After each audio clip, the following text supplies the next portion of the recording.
Okay, welcome everybody. Let's get the transitions on and everything like that. Hopefully this is all going through okay for everybody. Do leave a message if it needs to be quieter, louder, and all that business. It can take a few seconds here for me to catch up, I guess. There's always a delay on with these things. Looks like everything's actually okay though as I look through. So yeah, hope everyone's doing okay. Little impromptu stream tonight as I'm trying to just test all the setup and the quality and everything like that basically. We're going to play some American Truck Simulator in Idaho, which is the new DLC, just came out maybe like a week ago, I think, also. And yeah, should be pretty good. So I guess we can get cracking and see where we're at. Let me just check the sound level on the game isn't going to be too loud, hopefully. Yeah, I think I've turned it down enough that we should be okay. Hopefully the transitions and everything like that are all okay, because it took me like 3 days to make all of this stuff. And it's still not even like very good quality. So yeah, also forgot to put my headset on so I can actually hear the game and all that chubby. Pick up my keyboard, mouse, all etc. stuff, because I don't even have a desk right now. That's how ghetto we are streaming wise right now. Yeah, so let's jump in. So if you are not aware, Idaho is up here in America. You probably are aware because a lot of people are probably from America. And we're actually starting off here in Twin Falls. We're going to do a few deliveries around here, I think. Try and earn some money, try and get some levels up. For those who don't know, I had a massive... So I played quite a lot of American Truck Simulator for a while, and it was all going very well. But I had a massive like hard drive failure, unfortunately, and as a result of which lost all my progress on it because for whatever reason I didn't back it up in the cloud. Let that be a lesson to everybody. And yeah, as a result of which I've had to start back at the beginning again. But I've made my way up to owning this rather sweet looking Mack truck. So that's pretty cool. And yeah, pretty happy with it. Let me just go down here. Yeah, I think it should be all okay. Right, so we've got to pick up a job. Want a quick job. Turn down my sound a little bit. Oh, so I hit the mic. And yeah, okay. Oh, this is where we want to use the mouse. One sec. And everything falls on the floor, which is my life right now. We're in Twin Falls. Okay. So we want to try and stay in Idaho. Here we go. There's Lewiston. That'll take us through Boise, through Grangeville, and up into Lewiston. Through there. Just checking sound levels. Got like a 2 PC setup here, so it's quite difficult to do all of this without a desk because you are constantly trying to switch mice, keyboards, all that type of stuff, and doesn't quite work out that well sometimes. Right, so Twin Falls to Lewiston. Let's take the job.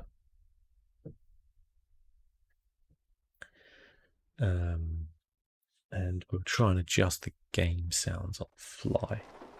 Make sure they're not too high. I quite like the sound of the truck. It was raining as well, actually. That's pretty cool. Doesn't often rain. It seems very low right now, so we'll just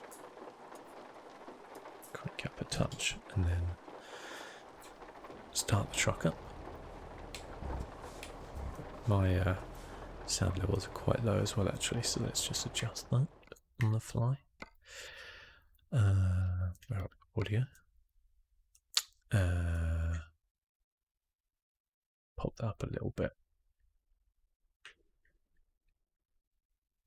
There we go. And then I'll have to adjust everything fly. Hello to all of you in chat right now. Carolyn, Procedural Traveller, hello. Good to see you all. Apologies if my chat is a little bit delayed from what you're seeing. Still think of this as very much like a test stream. And do let me know as well about the sound levels. Trying to get them to a good sound, but the sound of the rain is actually quite nice right now. Right, so we, for some reason, have already... Oh, I didn't pick up the truck job, did I? Like an idiot. Oh, well, you know what? We'll do it. We'll do it anyway, because I've committed now. But so trying to sort out all the sound levels and everything, and make that work like that sometimes.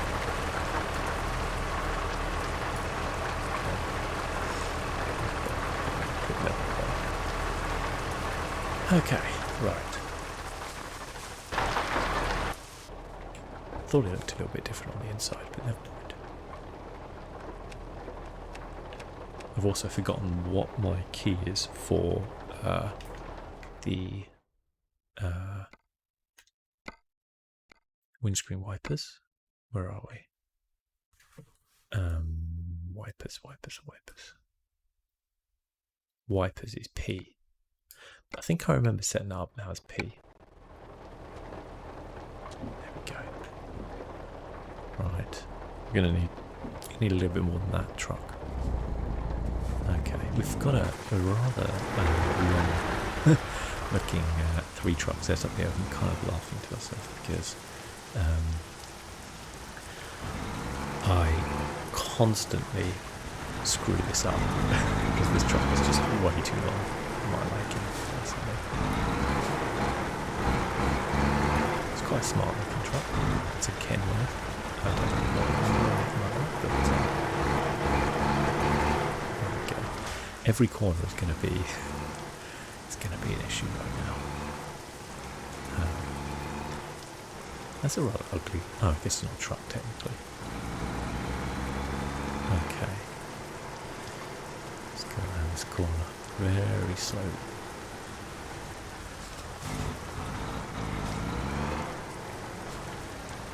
Okay.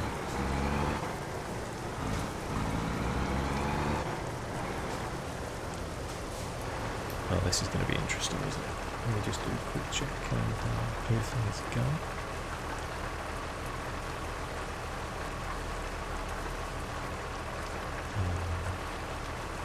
Okay, it doesn't seem terrible. I'm worried about the bit rate and everything like that, and seeing if I've got everything going properly. But you know, these things often don't work out exactly how you want them to begin with, do they? But again, if any of the sounds or anything are a little bit low, high, whatever, just let me know. I'll be able to adjust everything accordingly. Okay, well, I made it out there alive. So, yeah.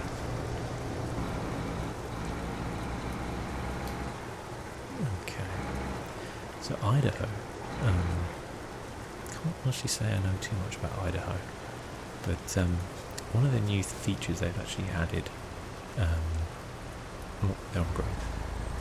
into with the Idaho expansion is these things called Viewpoints, which they kind of show up as little kind of what look like little purple flowers on the map. These little kind of purple stars. You get to them and stop your truck, and then it kind of gives you this kind of flyby of the specific area. It's a really nice little feature, actually. I'm glad they Okay. Right. I prefer the in-truck view. A bit more immersive for me. Yeah, I like the viewpoint system they've kind of brought in for this. It's really nice. Hopefully we'll come across a few. What time is it? It's 12 p.m. I love the kind of like night sky here. It looks really nice. It's always interesting. I noticed as well the Miss Potato contest billboard up there, which I don't know if that's an actual thing that happens in Idaho. I noticed that when I was driving here for a video I recorded earlier this week. I wouldn't really put it past it actually being a thing that actually goes on, but you know, we'll see, I guess. I'm sure someone from Idaho will let me know. Oh, I feel like those traffic lights change very quickly there. So I intend upon streaming a lot more than I currently do, which is to say that this is, I think, the first time I've streamed in at least 2 years. I think maybe 2 years. It's something I want to kind of get back into to mix things up a little bit. It could be on YouTube, it could be on Twitch. I went for YouTube tonight just because it's a little bit simpler. But I'm very undecided on whether I want to stream on YouTube or Twitch. There's obviously advantages and disadvantages to both. It's good to diversify and get yourself out there to two different kind of sets of people, because as much as people do watch a lot of YouTube, there are some people who will really just enjoy watching live streams, and vice versa. Some people will just enjoy watching YouTube and not watch a lot of Twitch, which is probably me, to be fair. I think we need to go left here, don't we? I hope it's not left. I hope I'm in. To be honest with you, I'm constantly in the wrong lane in real life, so being there in the wrong lane in this game is not going to be a... Oh dear. That's close. Well, we didn't get fined and we didn't crash, so we'll take that as a good... I think it's actually stopped raining now, so we can get the old windscreen wipers off there.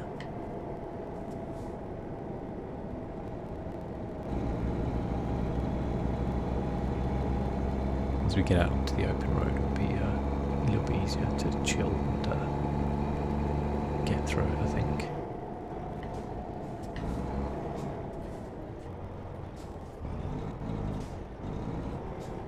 There we go.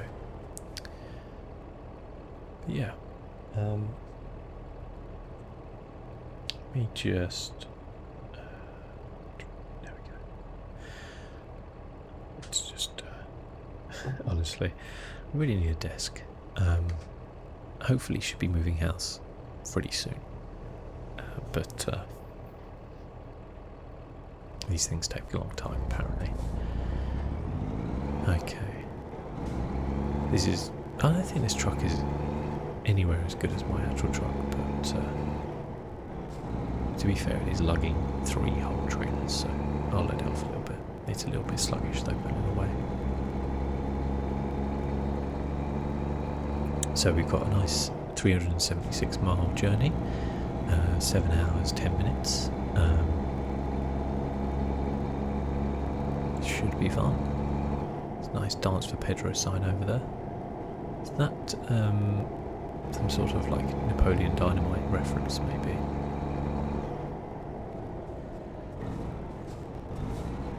Looks like we're coming out over this bridge over here.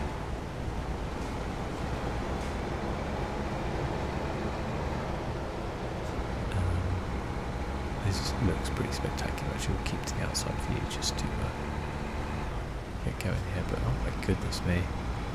Oh, there's actually a viewpoint up here as well. We could potentially stop. I think I actually did this one in the video I recorded. Yeah, that's pretty stunning. but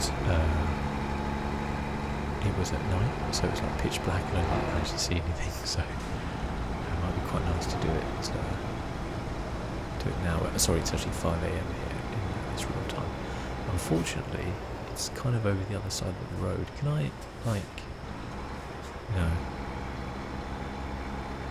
I guess I could turn around, but I think that would be a real pain in the butt. We'll do the next one. Comes in. What? This is why you shouldn't drive outside the truck. There we go. There we go. So yeah, as I say, I plan to do a lot more streams as and get some sort of schedule going as well, because I think that would be really important.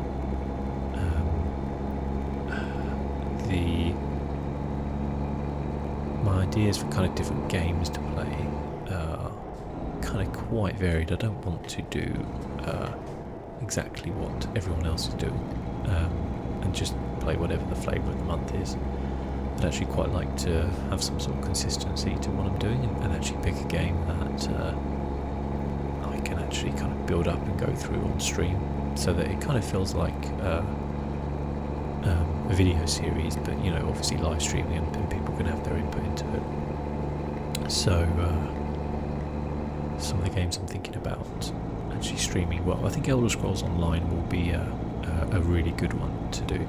I'll definitely need to wait till I move to do that one, because that's keyboard and mouse. I can kind of get away with things at the minute because it's I'm using a controller now. There's no one coming, is there? No, we're good.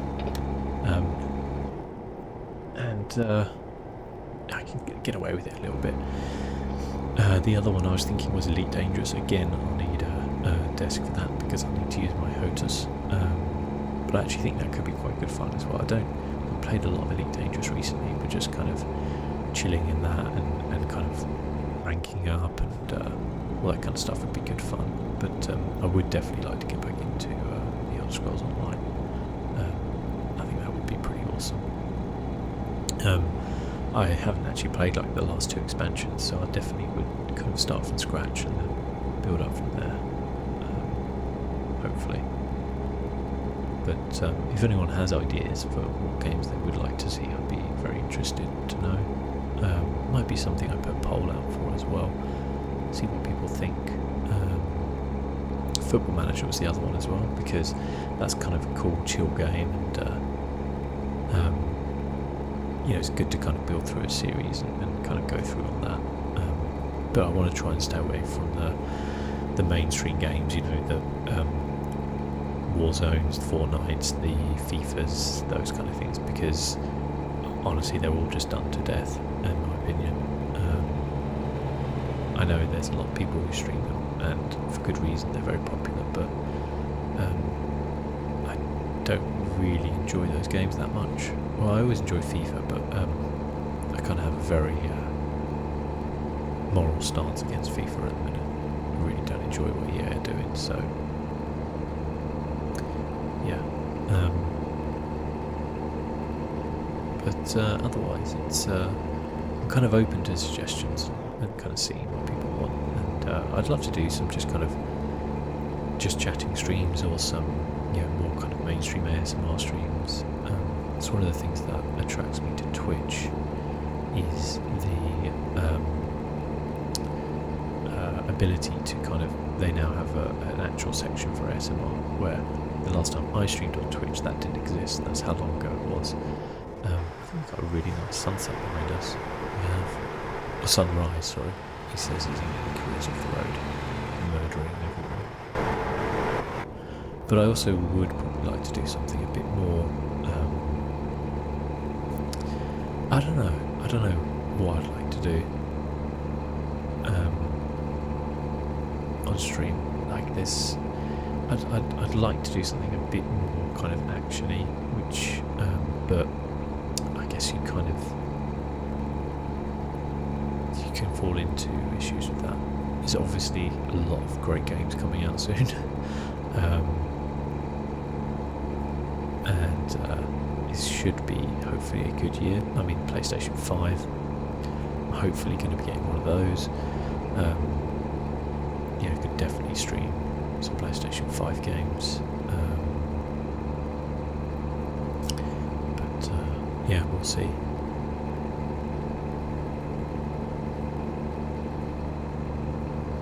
It's looking pretty flat in Idaho right now, I'm not going to lie.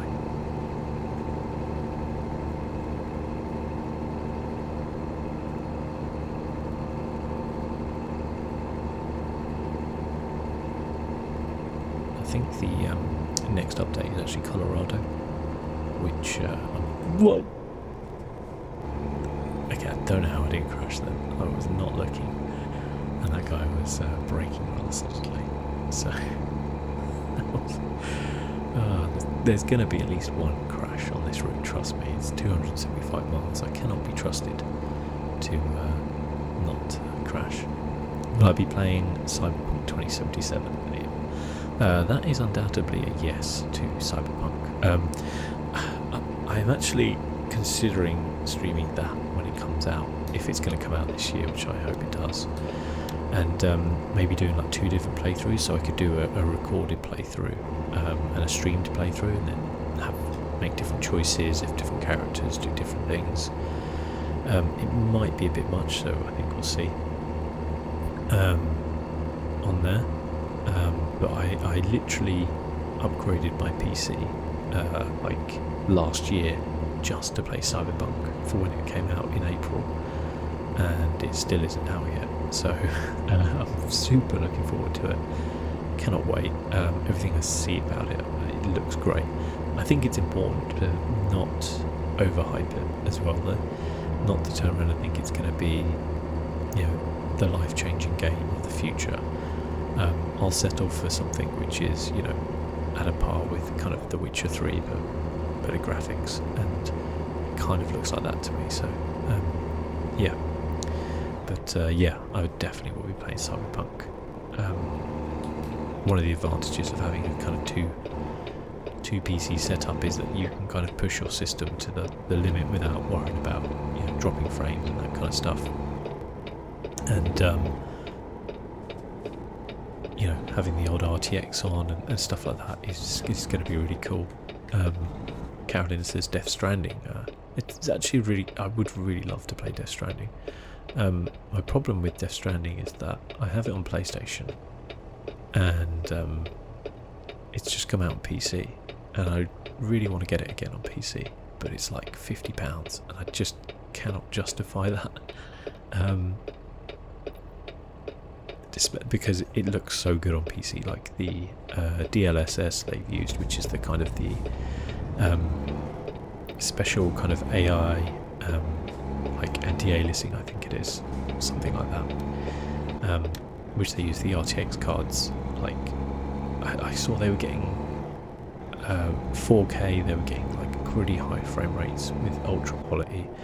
And then I even saw today some benchmarks for it in 8K, which is ridiculous, and they were still getting like 25 frames per second with a 2080 Ti, which is insane when you think about 8K is like, I don't know, it's crazy, it's mental. So yeah, they've done great jobs with that, and I would love to play it on PC, but as I said, it's like, when I think of all the games coming out, and I'm like, do I want to buy the same game twice? It's not an easy choice to make, but we'll see. Cyberpunk, though, will definitely be purchased. I'm sure of that.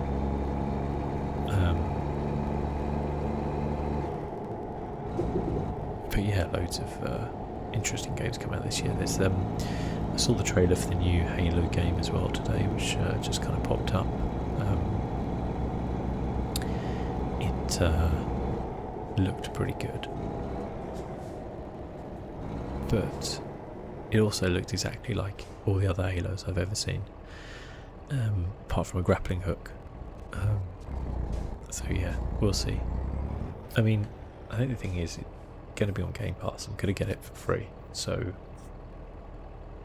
I'm not really going to lose anything by checking it out, but yeah, to me anyway, it doesn't look exactly groundbreaking or anything like that, so we'll see. There's some nice forest going on in Idaho. Been doing some really nice updates actually recently. SCS on the both these truck series, so you have Euro Truck Simulator and American Truck Simulator for those not aware. This is the Boys River. Oh, it's nice actually. Love a good river.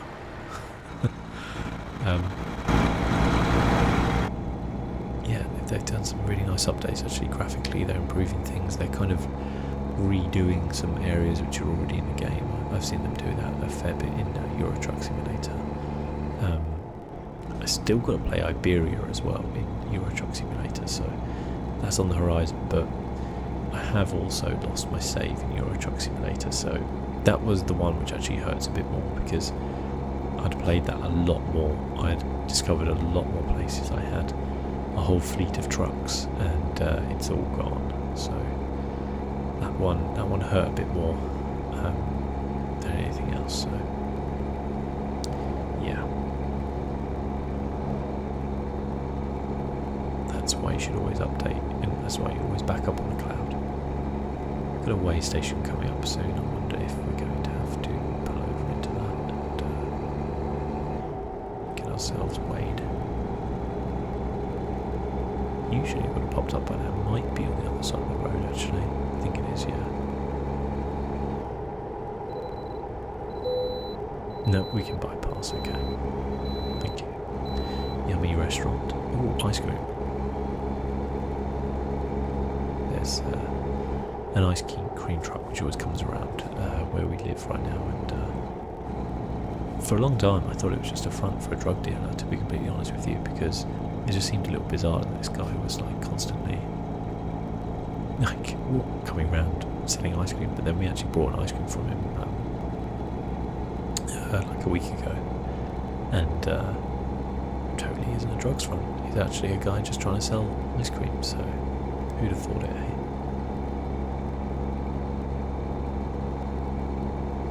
I think we can overtake this guy. Get his slipstream. This is so dodgy because it's all. Shall we try it? Come on. I don't think I'm going to be able to do it. If any traffic comes the other way within, it's like 10 miles, we're in trouble. I think we've done it. I think we've done it. Whoa. Okay, we did it.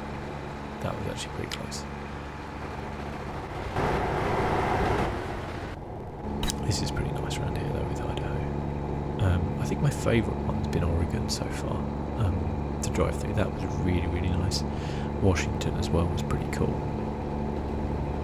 Boise National Forest. It's pretty cool with the trains though as well.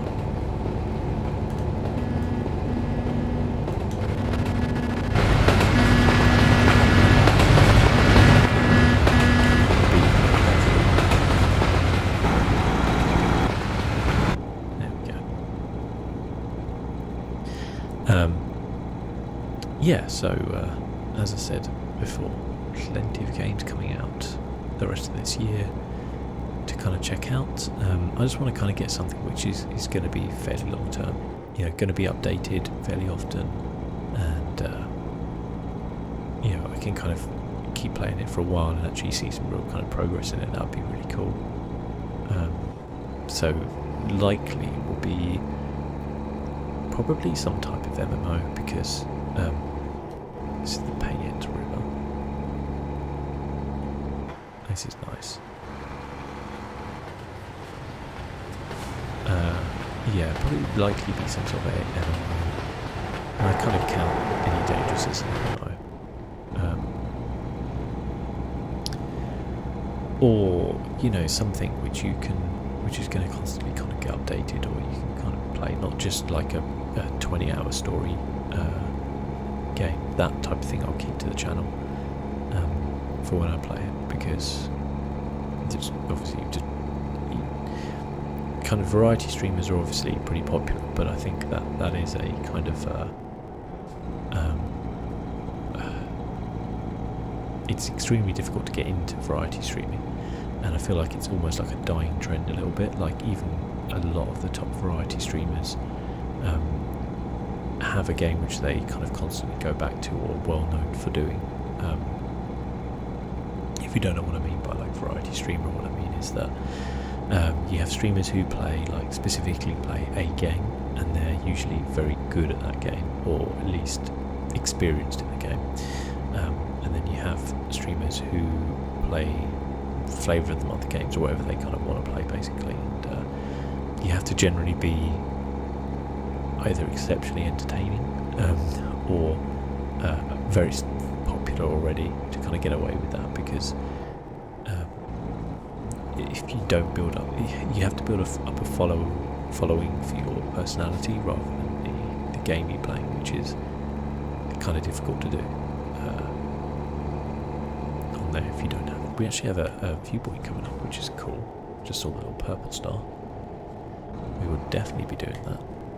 Might as well get some petrol while we're there as well. Although I think we could make it, but it's probably not worth it. We'll put it here.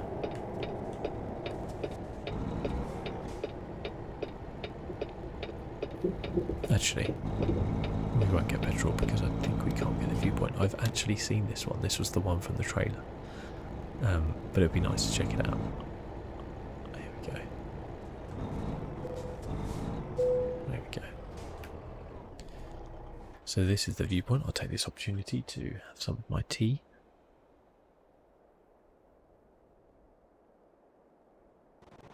This is a honey and ginger tea.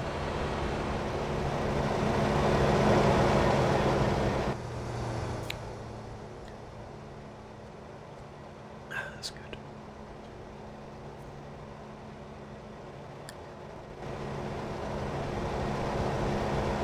It's kind of a cool looking town though. Got that real kind of Wild West slight kind of feel to it. Log cabin.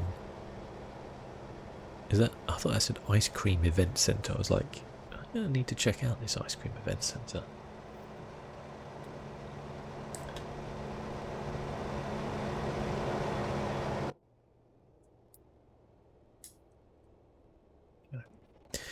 Okay, let's set off again. We'll stop at another petrol station. It's no biggie. Right, what have we got going on here?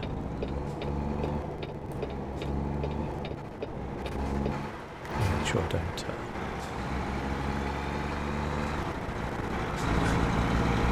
It's very difficult when you have 3 entire trailers. Oh, that was close. Hello, Dean. Hope you're doing well. Again, apologies if the chat's a little bit delayed.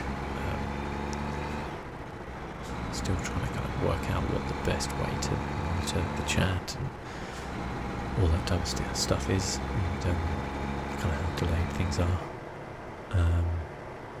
I'm that Psy guy, currently playing Ghost of Tsushima. This is a perfect background video. Forgive me if I don't comment too much. You're absolutely more than welcome to comment however much or little you please, and I hope you're enjoying Ghost of Tsushima. I am loving that game right now.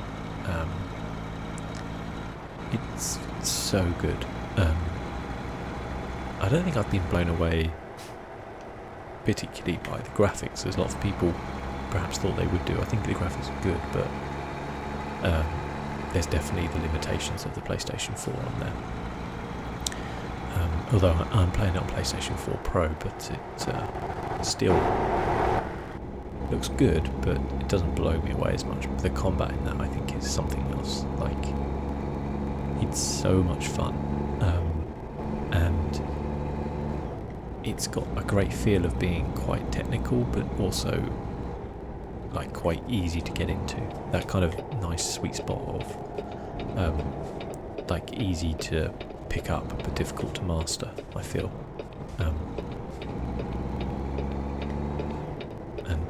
yeah, definitely really loving that game.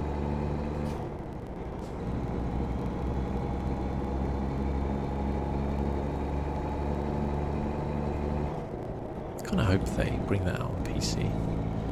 There's obviously been quite a trend of Sony games coming out. Absolutely trying to get through the whole part of the first island before I continue the story.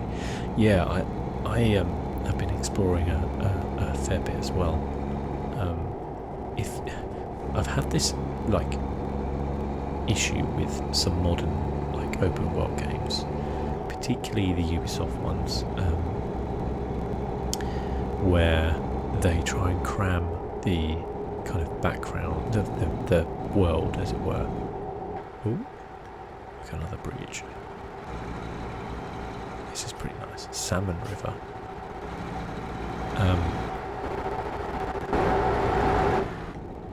Yeah, they try to. I feel Ubisoft kind of try and cram their open worlds with just as much stuff as possible, and it doesn't really feel like a proper world that you're travelling across. There's just something every like 2 minutes, and I much prefer it when you have these kind of more wide open spaces. I know some people will find that a little boring.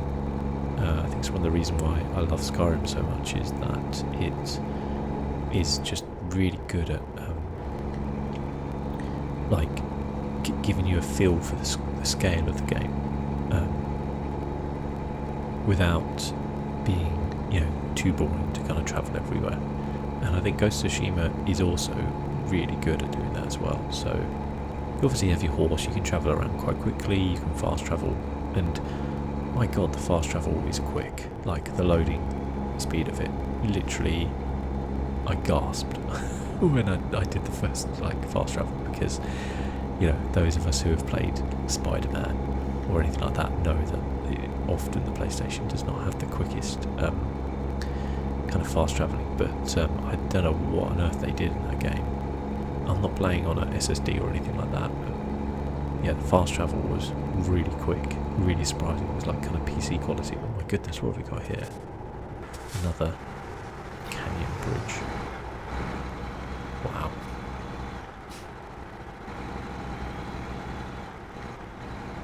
In real life, I don't think I'd ever like to travel around Idaho. There's way too many bridges.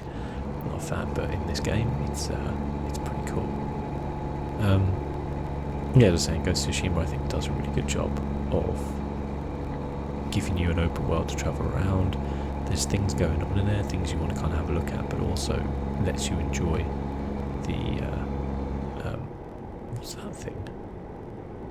Oh, I see, it's like a little gift shop. Wow. But also lets you enjoy the visuals, you know, of the environment and stuff like that. Like that kind of early, what I call like money shot, where you, you know, the title screen rolls, and he's kind of galloping through a field with the kind of the grass growing, and then he kind of puts his hand down to it and runs through. I was like, wow, that's pretty good. It was giving me Breath of the Wild vibes actually a little bit. How much am I paying for my light? 5,000 a day. Okay, that's fine. I don't know how much we're making off this, but it's about 16 grand, I think, so we should be fine. This has been super interesting actually, Idaho so far. Also, the textures on these rocks are actually pretty good. Quite impressed. Photo mode keeps slowing my progress because of how many photos I keep taking. Yeah, I've kind of dabbled a little bit myself, and it's really good.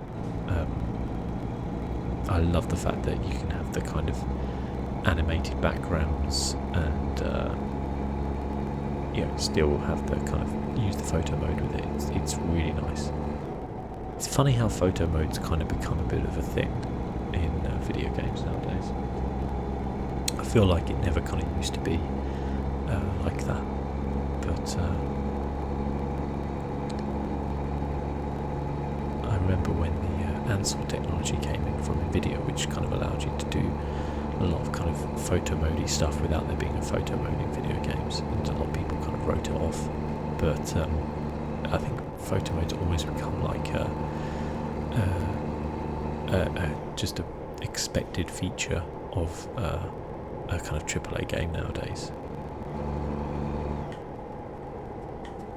Grangeville. Keep knocking my mouse, which is why the I keep looking around a little bit. How far are we? I was 75 miles. We've got enough petrol here. We don't need to stop. The old Walbert's model lorry there.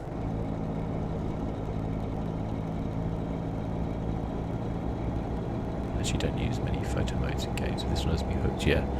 No, I think it is top notch. It feels like it's without wanting to kind of belittle like developers.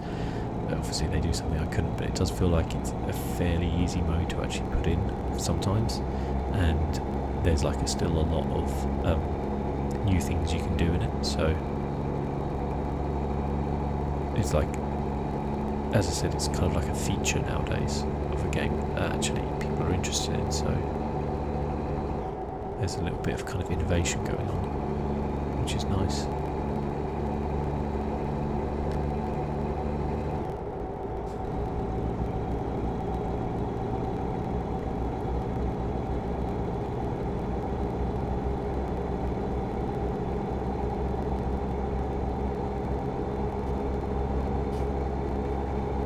Sky actually.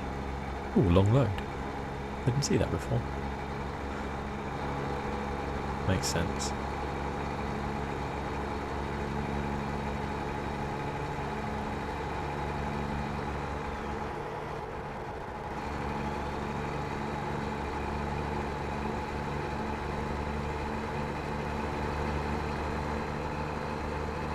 I'll make sure the next job we pick up actually going to be in my own truck to do, because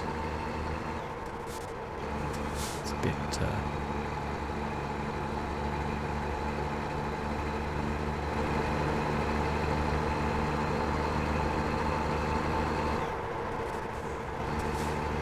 silly me doing this. I'm not going to make anywhere near as much money. Absolutely a staple of AAA games, especially PlayStation exclusive, it seems. Yeah. Well, I mean, PlayStation exclusives, if they really... Oh, God, my mouse dropped. They're really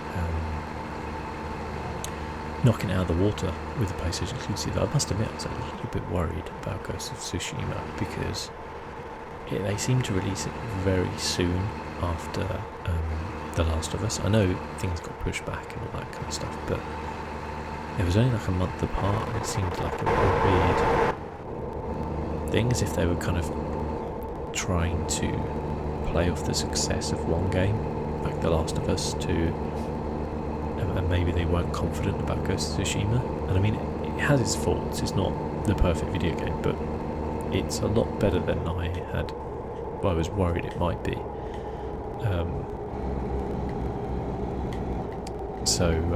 Yeah, clearly it. It's hard to think really of a PlayStation exclusive which, in terms of one they've done from their kind of first or second kind of party studios, hard to think of one where they've actually kind of screwed it up and made a bad game of it. They seem to just be knocking it out of the park. Right, we're going now. Okay, we're not going now. Come on. Okay, we're going after this one. Okay, go, go, go, go, go. Look at the acceleration and power on this piece. Luckily, the guy here just managed to slow down.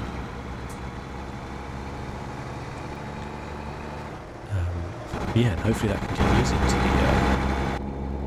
the new PlayStation 5, and hopefully they do bring a few games over to PC, because I'm really looking forward to Horizon Zero Dawn. I can bypass the next way station as well, fantastic. Yeah, I'm really looking forward to Horizon Zero Dawn on PC. Stranding looks like it was a really good port as well.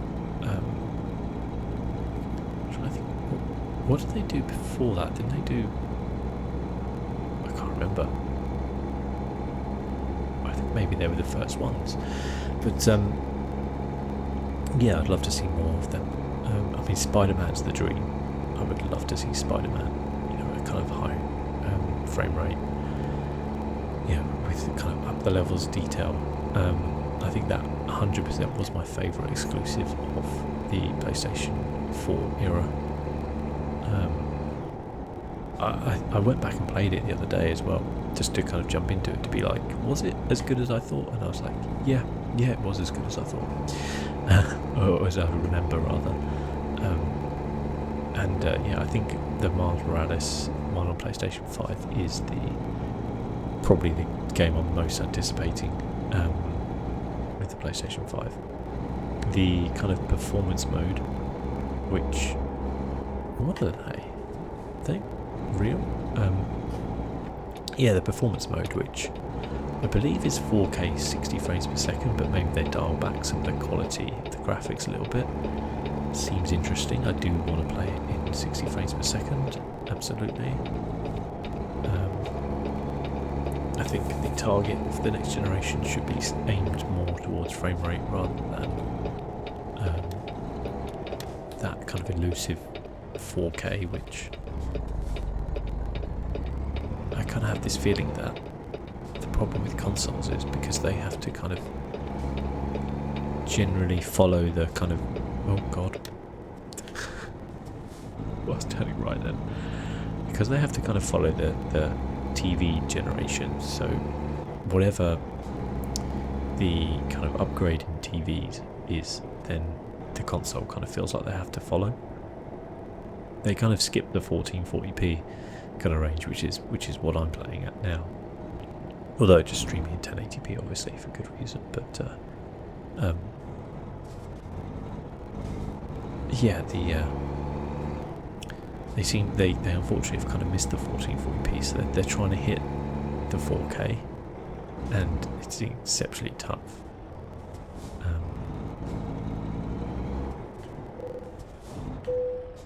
Okay. Where should I place it? Okay, nice and easy. Let's not put the truck in the river. That would be bad.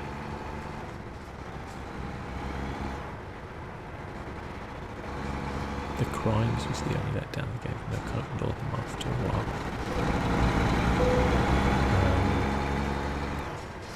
Which particular game? Which games are you talking about with the Crimes?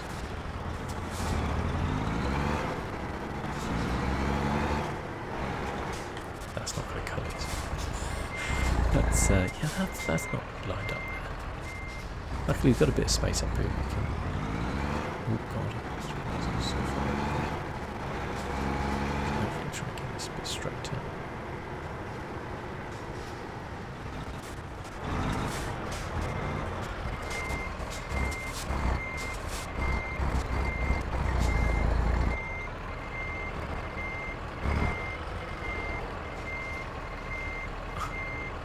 This is going to be like virtually impossible. I don't even know if I could do this though. You know, I think Spider-Man.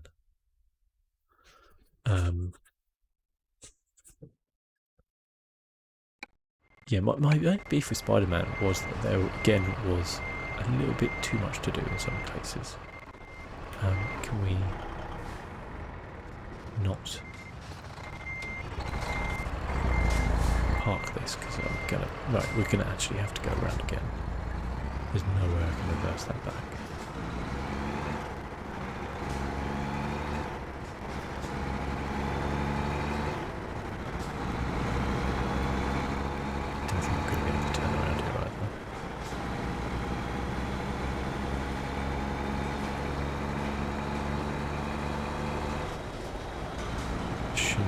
Chosen to park this up. Now apparently I can't go right here, but you know what? I'm going right. Because I'm a rebel. Okay. I'm going to give this one more go.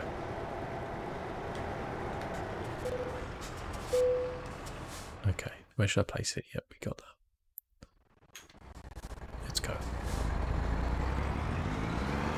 I'm going to do to line it up. I'm going to go through this.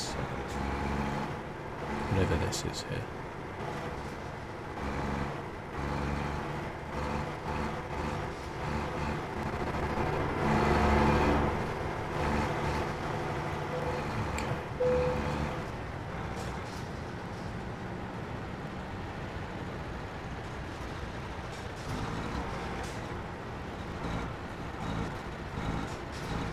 Okay, I think we've got this.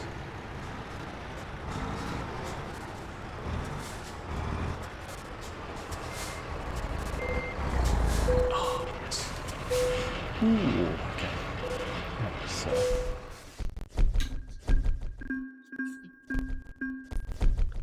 pretty close. Only 10 grand. That's annoying. I thought we were going to get a lot more money than that, but that's what happens when you don't. Well, I do own my own truck. Right, where do I want to do this? Hazmat, high value, fragile cargo, just-in-time fuel economy.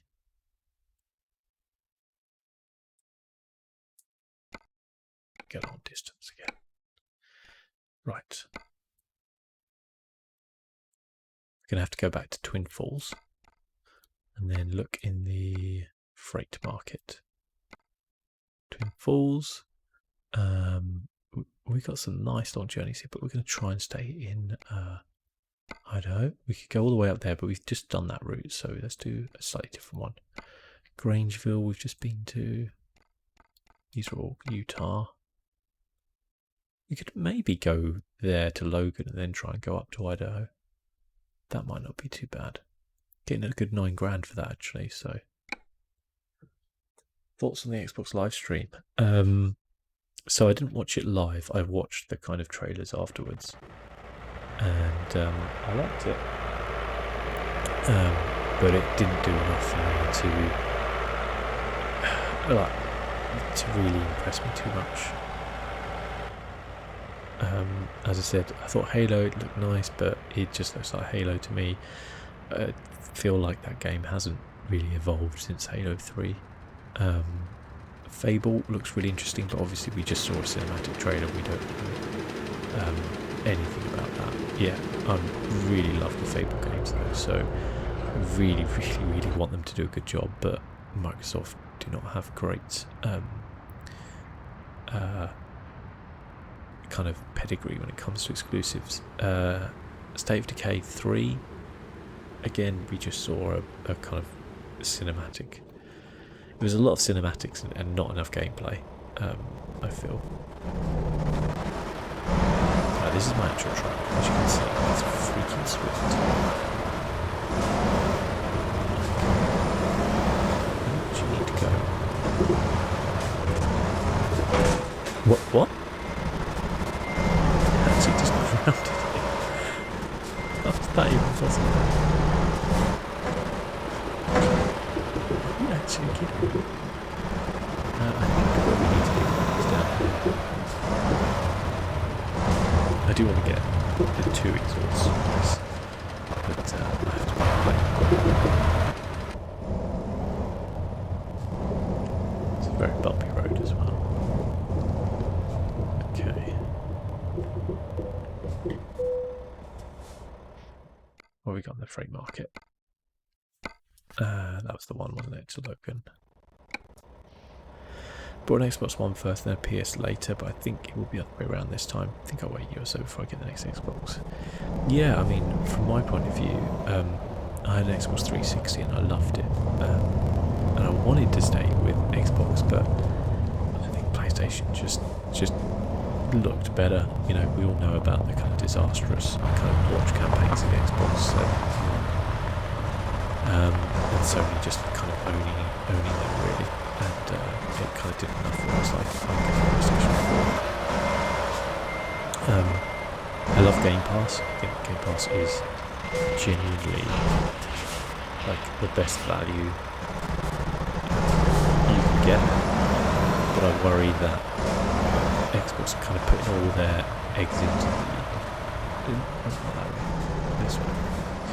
Put all their eggs into Game Pass, and as good as it is, and it is great, I worry that they're turning the Xbox into a kind of value console, rather than something which is going to push the boundaries. You know, when you look at the exclusives that Sony have brought out, you know, whatever your opinion is of The Last of Us 2, you would never see Microsoft release a game like that. Or, you know, hopefully they will do, but you just, that kind of scale and quality, whatever you think of the story, yeah, it's just not, they just don't seem to have the kind of the studios to do that at the minute. They could be making things. They have made a lot of acquisitions of studios and picked up some really good ones along the way.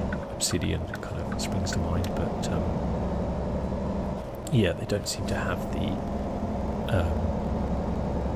quality enough exclusives, I think. But I was talking to someone on this on Twitter earlier, and I kind of feel like maybe Microsoft are playing a longer game here than Sony, and thinking that in the kind of maybe not too distant future, maybe 5 to 10 years time, people won't be buying consoles because everything will be streamed. You know, their tellies will come with it incorporated, or you know, their phones will be able to stream games or do whatever to a really high quality, because internet connections will be so much better and the technology will be a lot better as well. Because it's important to remember that game like Sony, Nintendo, Microsoft, they generally lose money on consoles or make very, very little of them, because of what they want to do is sell software.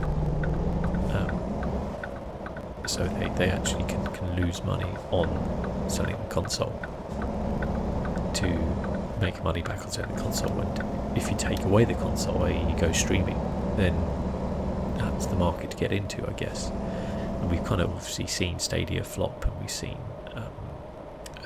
other in the past come and go, but I think eventually it is inevitable that we won't have consoles anymore. We'll always have PCs, I think, but yeah, we kind of won't have consoles. And GeForce Now is doing a pretty decent job. They'll obviously have their struggles, but in terms of what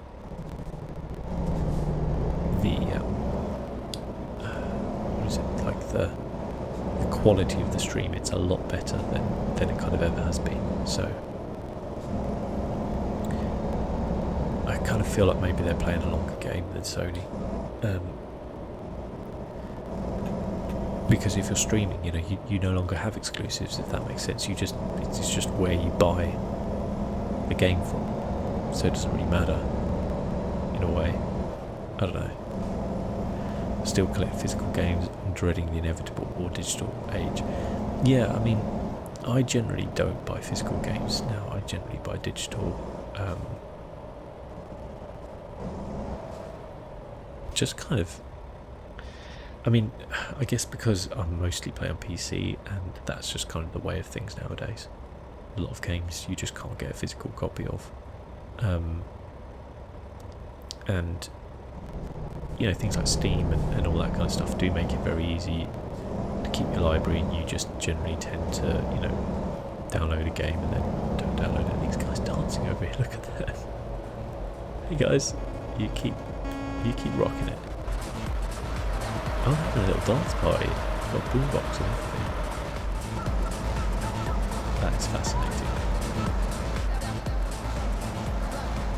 Probably can't pick it up, it was quite low, but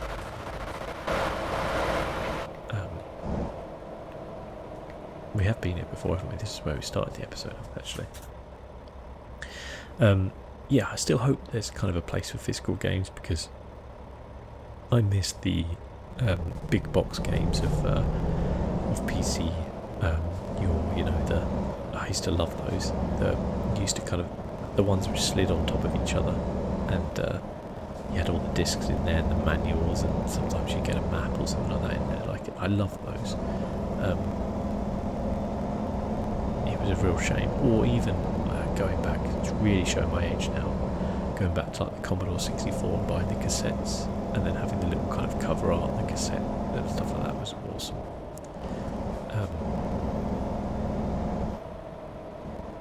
But yeah, inevitably we are kind of moving towards an all digital age.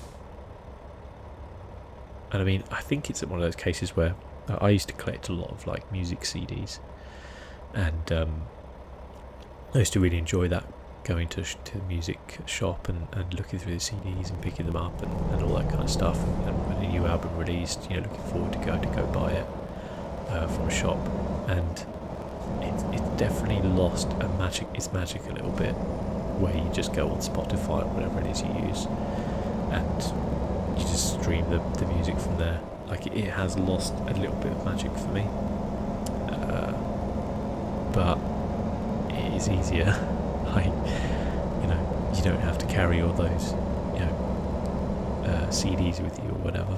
Mini discs, if people remember the mini disc, which that's a bit of a classic. I had a mini disc player back in the day. It was awesome. I loved it. I'm so disappointed the mini disc never caught on, because I thought they were awesome.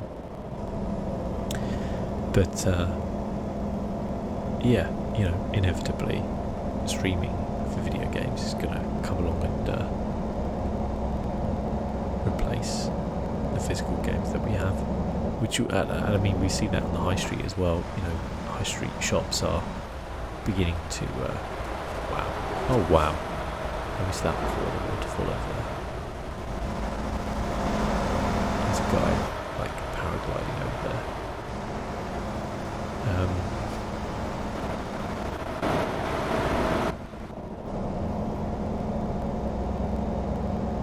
Yeah, I miss I do miss it, but I also feel like nowadays the high street is dying, sometimes for good reason, because shops almost got a little bit arrogant with the way they were, and kind of took advantage of that. They weren't offering anything new. Like, I feel like, maybe I'm romanticising things, but I feel like when I was younger, going into like a video game store was like an incredible thing. There was like, I don't know, just so many games, and you'd find some like hidden gems, stuff like that. And nowadays, you go in one, and all you'll find is like the top 10 from each console, and then just a load of merchandise for video games, and then even like some stuff which is absolutely nothing to do with video games. The odd console, a couple of like peripherals, but really not that many, and that's it. And then it's kind of disappointing in a way. I think the way the kind of the video game shop has kind of gone, and you don't really see independence anymore at all, because the digital market's just completely blown them away. What's that thing over there? Are they slides? That's cool. Big shame I can't get out and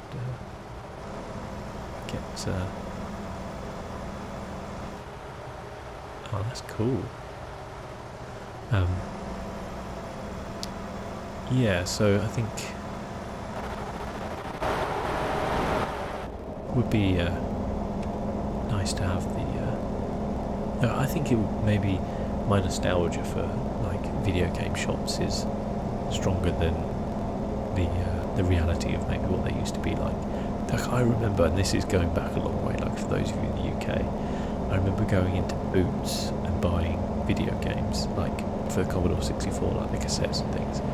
If you don't know what Boots is, it's a pharmacy essentially, which does a cracking meal deal in the UK, and that's it. Like, they had no place selling video games, they just did for some reason. But I just remember going through there, and then you'd kind of find, like, you didn't have the internet, so you didn't have this kind of whole like ability to like see the entire game the day of its release, so you couldn't be like, oh, what's this game? I'll go on YouTube and just have a look at it. And is it down here we go? Yeah, it's down here we go.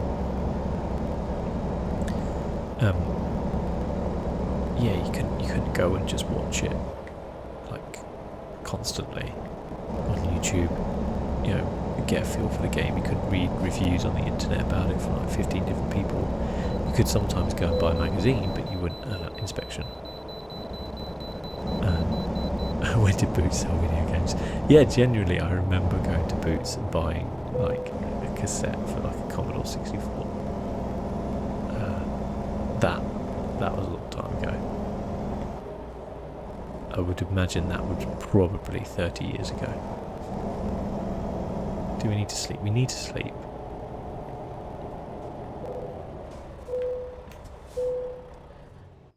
We need to weigh. And we need fuel. I was not keeping an eye on that. Fuel could be a problem. We'll never run out of fuel in either Euro or American Truck Simulator. I don't intend upon doing it, but let's see what happens.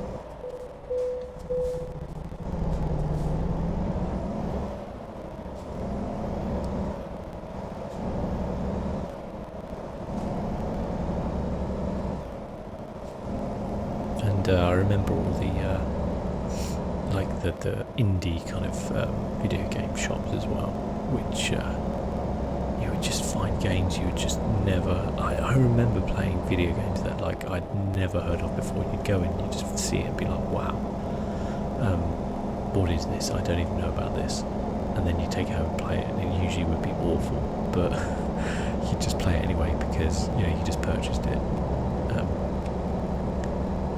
A little bit similar to kind of like, I think when I was growing up, probably like early 20s, when Blockbuster was still a thing, and going there and renting games as well, just trying to find, like, me and my friends just try and find like the worst video games we could, or sometimes they'd turn out to be pretty great, and you just rent the game out for a couple of nights and just kind of play through the whole thing.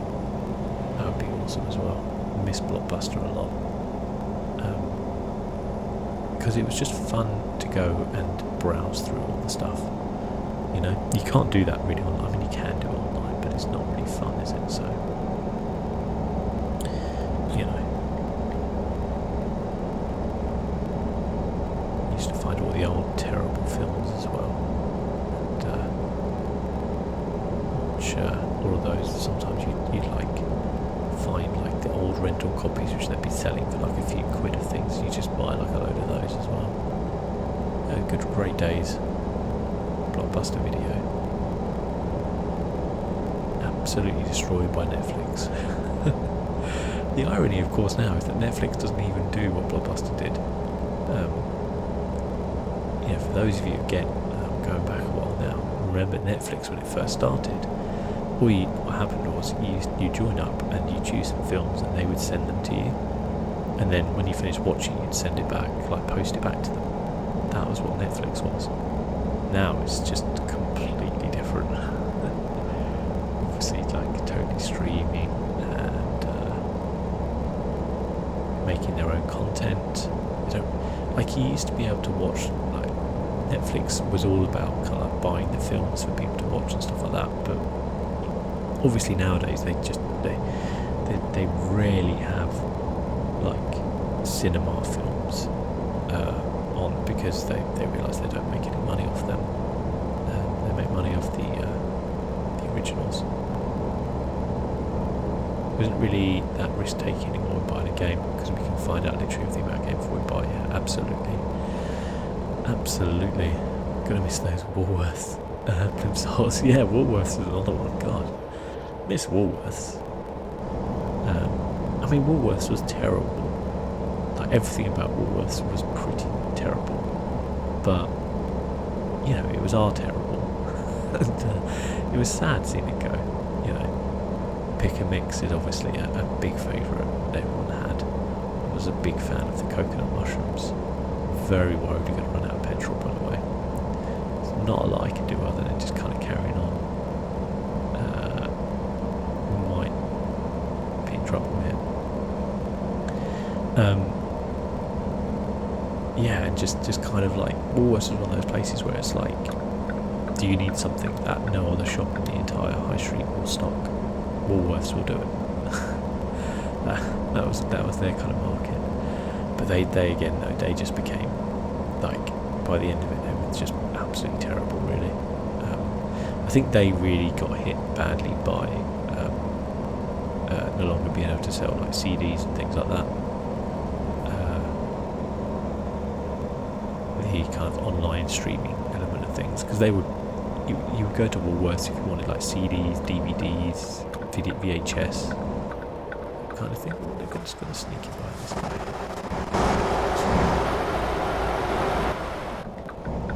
Razzle dazzles all the way. Absolutely. I mean, pick a mix, when you think about it, is pretty terrible. All the kind of sweets in there are just awful.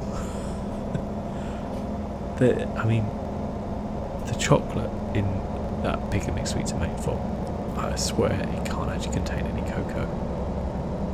Okay, we have petrol stations coming up. Yeah, the chocolate just kind of tastes like an idea of chocolate, you know? Like, if you were trying to describe chocolate to somebody, and then they had a load of like chemicals, and they were trying to like piece it together, that's kind of what the pick and mix chocolate tastes like, rather than actually tasting like chocolate. Or to put it to a finer point, it kind of tastes like American chocolate, which is, as everyone knows, the worst chocolate in existence. Not trying to, you know, have a go at our American cousins, but honestly, American chocolate is just the worst. That's another thing that kind of popped up a lot, I think, in the high street, is the those shops which would sell like American food. But I don't think Americans probably know about this, but like, it used to be quite a staple of like the shopping mall or something like that. It would be like a shop and it would just sell like American food. And you know, it used to be before you could get like Reese's. Oh god, we're stuck.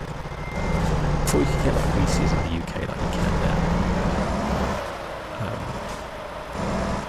Believe, yes. Yeah, before you could get Reese's, like that would sell it, and they'd sell all like the Hershey stuff and things like that, and you know, like Mountain Dew and like crazy flavours, Doritos and stuff like that. All the things kind of Americans would take for granted, I'm sure. But, yeah, that's how that goes. So, that was going off.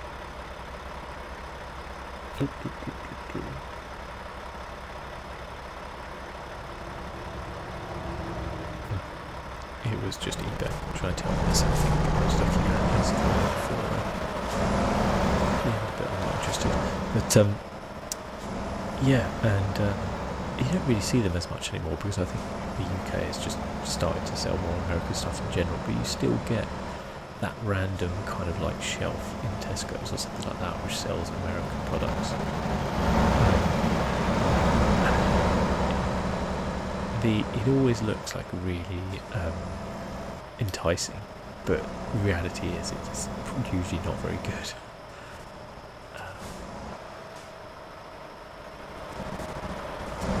However, I am a big fan of Reese's, I will say that much.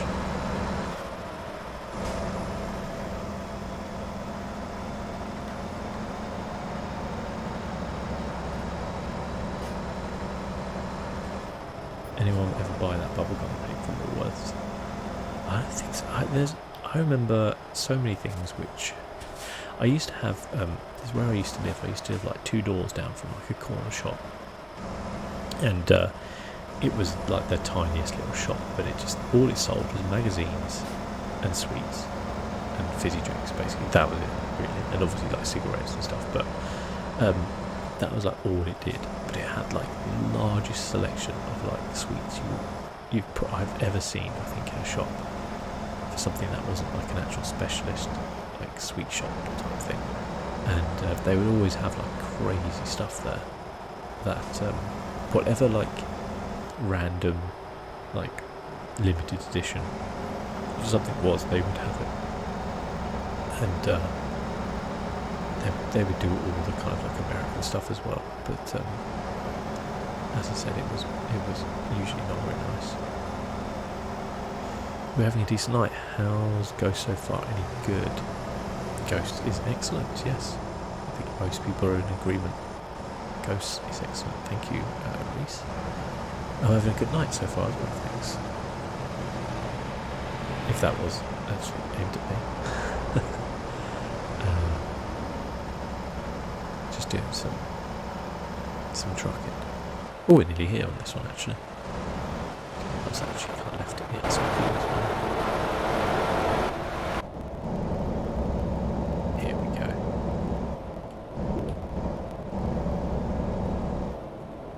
One thing I'll have to think about though, when I do actually get into my office and stream, is the heat, because having two computers going turns out makes a room really hot. So it's like really boiling in here right now.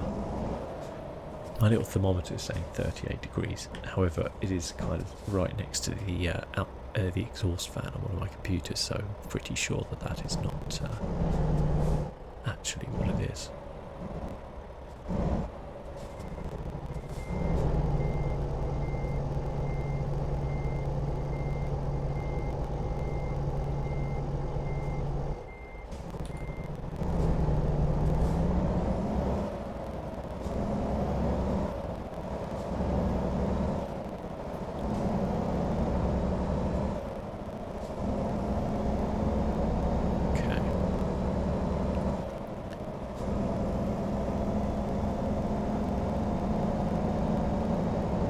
Acceleration of this thing.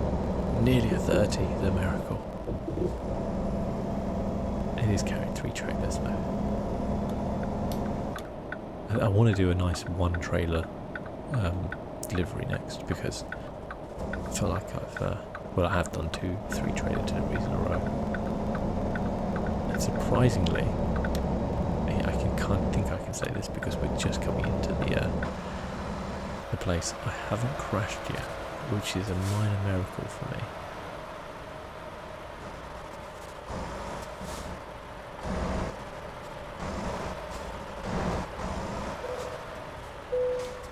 Okay, where do you want it? Oh yeah, we can do that. Okay.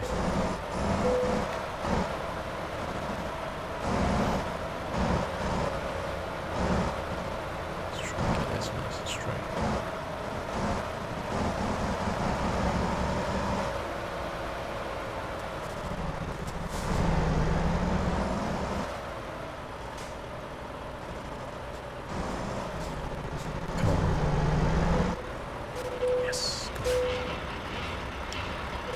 Nice.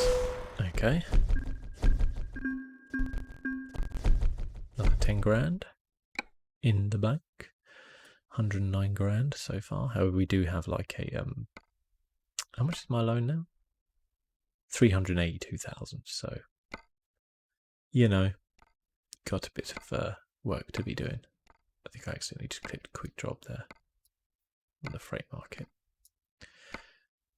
Right, so we want to go back into Idaho. We've been to Boise. I wanted to go... Oh, there's nowhere else.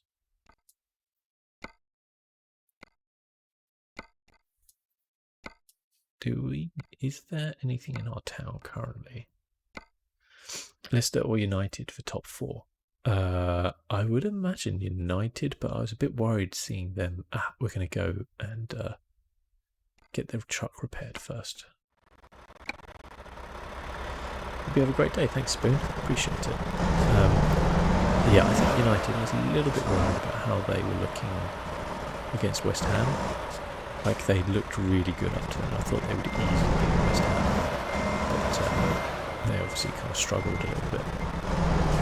Leicester have really struggled since, before the restart, to be fair. And I would imagine United, but never underestimate United to just pull out just a really insipid performance somewhere. So yeah, it'll be a really interesting lineup, and I think Aston Villa might stay up as well. Actually, I have a weird sneaky feeling. Maybe a good result for them against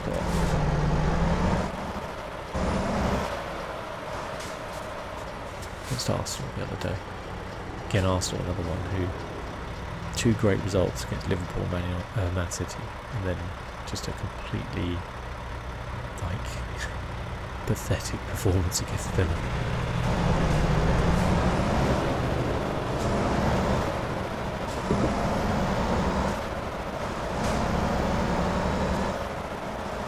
Anything else we'll do next season? Arsenal completely depends on, like, money. Oh, he Pogba gift skin, yeah, that was pretty embarrassing. To put his arms up like that in the penalty area was, I mean, you can't be too harsh on the guy. That ball was hit at twice in velocity. It's a natural kind of reaction to do that, but also, you're a professional footballer, you shouldn't be putting your arms up in the penalty area. As for Arsenal next season, I think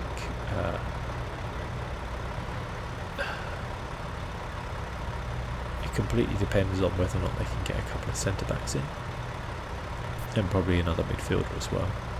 If they keep Aubameyang up front, then they're absolutely fine up there. They've got an abundance of talent, but they really need a creative midfielder in the middle. They really need centre-backs. So if they get them, then they could do it right. I don't think they'll be challenging for a title, but they could sneak in to top 4. Okay. Get me serviced. Go.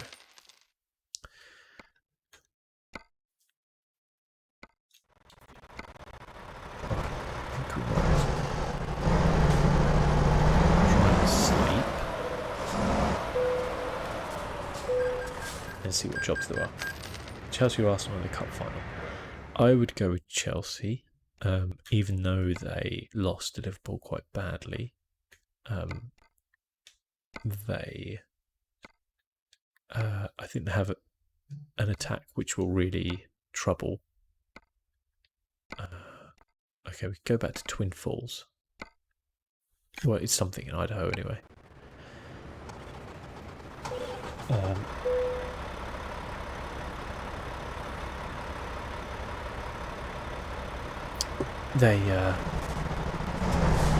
Yeah, I think they've got a really good attack. I think Pulisic is really beginning to rock. He could be a real player next season. I think they might have too much for Arsenal at the back, but again, they have their own weaknesses in defence.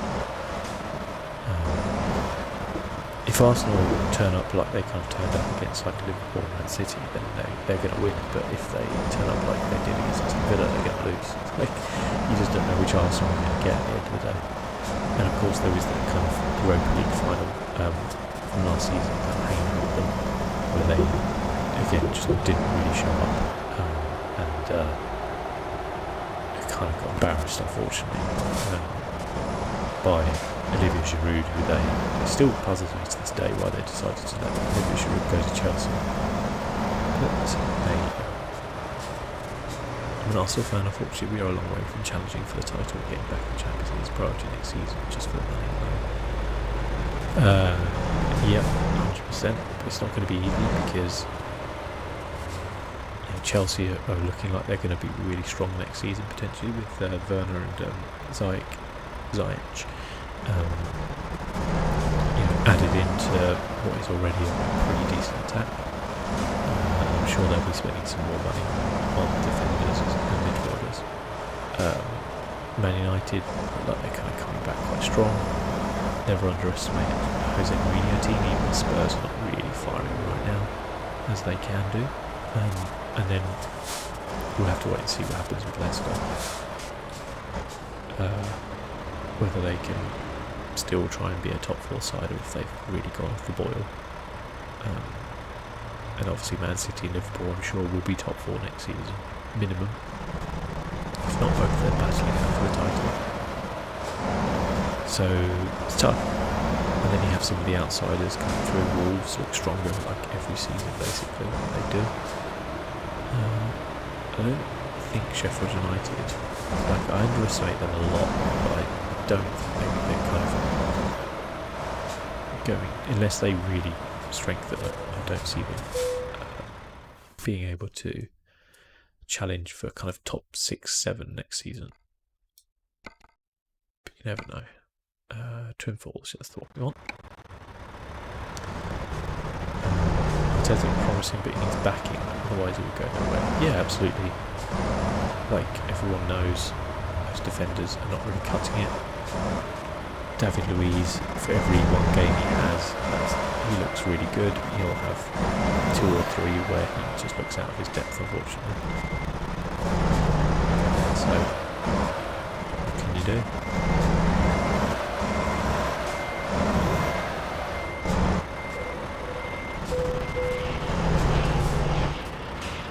I don't know if Kroenke is going to invest in Arsenal though.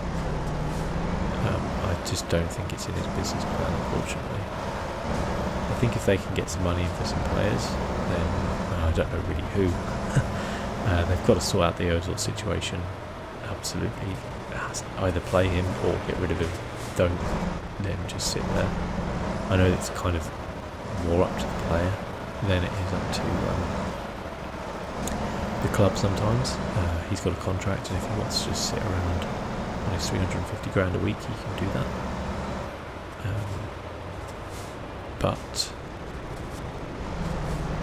you know, even if it's a case where they pay half his wages and the club he takes him pay half his wages to try and offload something from him and just kind of get him out of the club, because I think him being there just causes more problems where a lot of fans are like, well,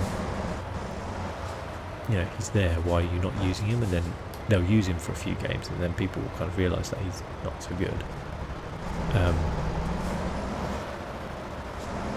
And then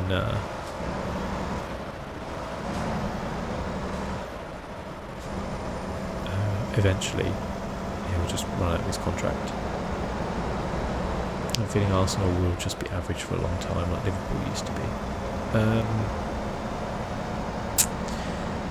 Yeah, I think it's different nowadays. Liverpool were always weird though, weren't they? Because like you always felt like they had actually a really good team. They just, for whatever reason, maybe didn't have the manager, or just something didn't click for them a lot. Like they came close, obviously, when Suarez was there to win the league, as we all know, other than Gerrard slip. But you always, and you know, they won like European Cups. You know, I know they haven't won the league for before this season for 20 years or whatever it was, but you know, did win 2 European Cups in that time and some FA Cups and stuff. And they generally, apart from a few seasons, were kind of up there, and they were quite often spending money as well. I feel like with Arsenal it could be a lot more dangerous, because I was reading in the paper today that Arsenal are going to be signing Willian on a free transfer, and I was just like, why? Like, I've got nothing against Willian. I think he's actually quite a good player, but he's like 33. He's obviously going to have high wages. I'm like, what is he offering you?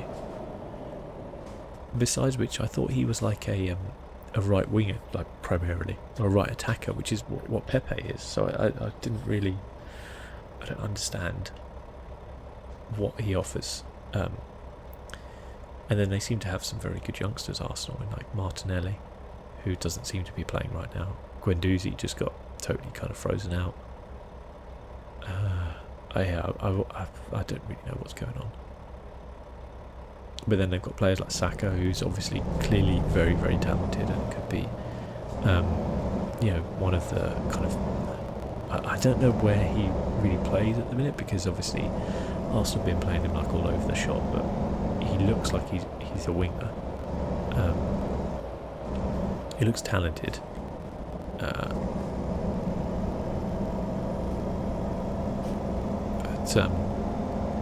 he needs those experienced players around him. Like, you can, you know, there's the old adage of like, you'll never win anything with kids, you know. So I know Arsenal have got like Saliba coming, and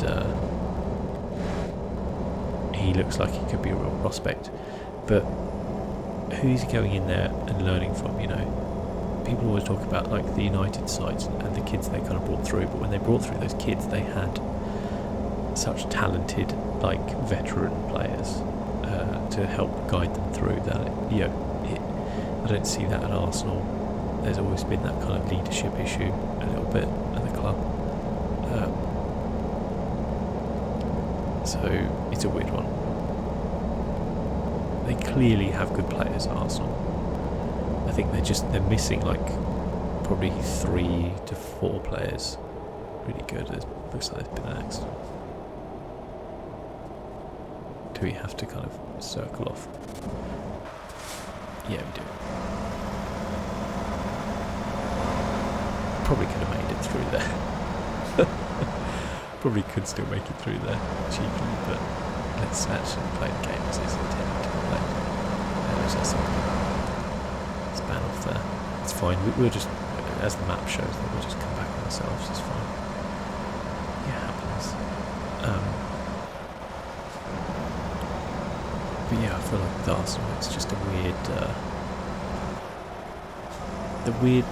It's the legacy of Wenger, you know, where the guy had so much control over the club and for so long did such a fantastic job, and then the recruitment got really bad. Because I mean, throwing money at players is one thing. Like, you can throw money at players, and you know, it still doesn't kind of guarantee you success. Even when Real Madrid had like the Galacticos, you know, it didn't buy them success in every aspect. You know, you need the right players. You need those players to suit the manager's style, and I felt like Arsenal just kept getting the wrong players for how many seasons, or they just weren't buying in the positions they seemed to need. Like, it was ridiculous like how many seasons we were talking about Arsenal needing a striker. They eventually kind of signed Lacazette, I think, but they were just going through this like consistent, like utter trash. Sonogo, anybody? It was just were no good. So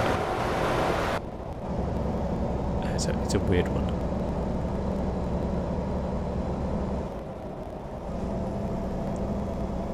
Yeah, some of the signings under Wenger were borderline criminal. They were, you know, pretty shocking. I think the problem with Wenger was that he had this kind of thing where he obviously came in, revolutionised the English league. You know, his techniques, the science behind everything. He managed to spot some incredible youngsters. You know, Henry, Vieira, Anelka, the list goes on and on. You know, who he snapped up for just like next to nothing. You know, he saw that potential in them, or at least his you know, scouting team around him and him all saw that potential. They obviously do that, and I think they just tried to repeat that trick over and over again. And yeah, it just didn't quite work out for them. Other people were getting wise to it, and they were snapping up talent and, you know, finding these players. And it's kind of like Leicester in a way. You know, Leicester obviously had that incredible, you know, season where they won the league because they kind of did an Arsenal where they found these players who were languishing, you know, in leagues that they were far better than. You know, Vardy, Kante, Mahrez, and took a chance on them and picked them up. And whereas Leicester, I think, have in a way kind of pushed on from there a little bit. Some of the players they've signed, they also I don't think have strengthened enough. Like up front, especially, they've relied too much on Vardy. Arsenal seem to keep trying to repeat it. They kept trying to do the same thing over and over again, and then it didn't quite work. And then I felt like as well, when they did spend a lot of money on a player, they would kind of get their fingers burnt a little bit. Like, they wouldn't be quite as good. I'm thinking of like Arshavin and players like that. Or they'd have like one good season and then kind of peter off a lot. And Wenger got a little bit kind of like trigger shy, I think. And because I mean, for years there was that whole thing of like, oh, we can't afford transfers because we've got to pay for the stadium and stuff like that. And I look at other clubs who have got stadiums that have been built, and still managed to buy players. So I never. It seemed like it was for about 10 years they were still paying for the stadium, which is a nice enough stadium, but I mean, it seems to have cost the club any chance of actually progressing. I mean, Highbury was a legendary ground. That was an amazing place. I was lucky enough to go there. When I was younger, I actually had a job interview with Arsenal, weirdly enough, but I didn't get the job. I had like 2 interviews as well. Would have been a good job, but I didn't get it. And I ended up working I was working for Crystal Palace at that point. That's why I had the interview with Arsenal. And then I left football. But yeah, I remember having the interview at Highbury, and it was just incredible. It was in one of the director's boxes there. It was pretty good. And I've been to I actually worked very close to the Emirates, kind of like a 10-minute walk away for 9 years. So, well, no, actually not 9 years, about 7 years. And so I often walk past the Emirates, but I'd never actually watched a match there. Unfortunately, but it looked like a nice enough stadium. But I don't know if it was worth the constant, the constant lack of investment which kind of went on. Please pull in for vehicle inspection. Okay. The league and football generally quite within their own involved. Once again, beyond him. Yeah, it did. You know, he was an innovator, but there's only, you can't keep innovating, and people were taking his ideas and then, expanding upon it, and once the other teams kind of caught up on the kind of science and nutrition side of things, it became a struggle. What was the job you done? I asked. Yes, I actually worked for the ground staff at Crystal Palace for like 2 seasons. I wasn't manager though. And it was funny because this was like in my kind of like late teens. It's like 19 maybe, I think I was at the time. And I worked at Crystal Palace for like a season, and then my boss there knew the guy who was the very legendary Steve Braddock, I think his name was, legendary groundsman at Arsenal. That Highbury pitch was incredible, if you remember, yeah, he was good friends with him, and he learned of a position there, and he recommended me to go and get a job. And so I went there for like a theory like interview, which I did quite well in, and that was at Highbury, and then I had to go to the training ground for the second interview. And I remember going in I got a lift from Highbury to the training ground with the assistant groundsman, who went on to be the head groundsman at Arsenal, and then actually now I think still is the head groundsman at Real Madrid. I always think like, oh, that could have been me. But I had the interview, and it was at the training ground, and yeah, bear in mind I was like 18, 19 at this point, and they were asking me to like kind of like mow the pitch, the training pitches and stuff like that, to kind of check on the kind of practical side. And it's stuff I'd done like loads of times before. I'd done a season at Palace and done all that, and I was doing it. The entire first team was like training on like maybe, I don't know, less than 50 meters away from me, and yeah, there was like Bergkamp, Henry, Petit, and I just kind of like absolutely bricked it and did a terrible job, and yeah, in the end didn't get the job. So what could have been, I don't know how I would have taken the job, because as I said, I was working for Crystal Palace at the time, which is in South London. I was living on the south coast and commuting in like every day, and it was tough. I was still living at home, obviously, because like it would have been impossible otherwise. I really didn't earn very much. So to then get a job in North London, I think I was obviously like starstruck, because Palace at the time were very much like well, I guess they're not so much anymore, but they were like a yo-yo club, and I think that season they weren't in the Premier League, they were in the Championship, but if anybody kind of remembers this, a long time ago, obviously Wimbledon was still ground sharing with them. I think Wimbledon was still a Premier League club at that point, before they obviously became the MK Dons. We need to go off here. And yeah, so I was interested, obviously, because it was Arsenal, and they genuinely had like the best pitch in the world. It was incredible. But you could have been groundsman for the Invincible season. Yeah, I can't remember for the life of me. Well, I'd have to like sit down and work it all out mathematically as to what year it was. I know that when I was at Palace, as I said, Wimbledon played at Sellers Park as well, and I was there for the game when David Beckham scored from the halfway line. I was in the ground working that day, and I remember that. So that was the season. I think it was the season after that I had like the interview at Arsenal, I think. So whatever year that was. But then I did another year at Palace instead, and then eventually left because well, just reasons really. Hello Anthony, how you doing? Yeah, good, thank you. Hope you're doing well. Just playing a bit of... Oh, we actually have a viewpoint coming up. That's exciting.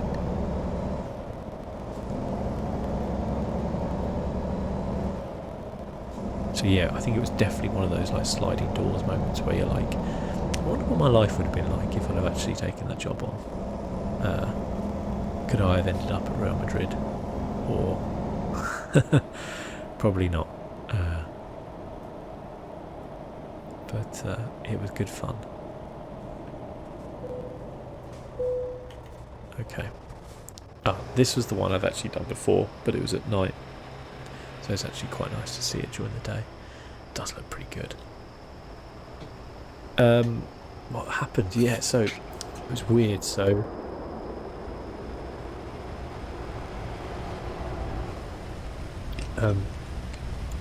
the time that I worked at Palace,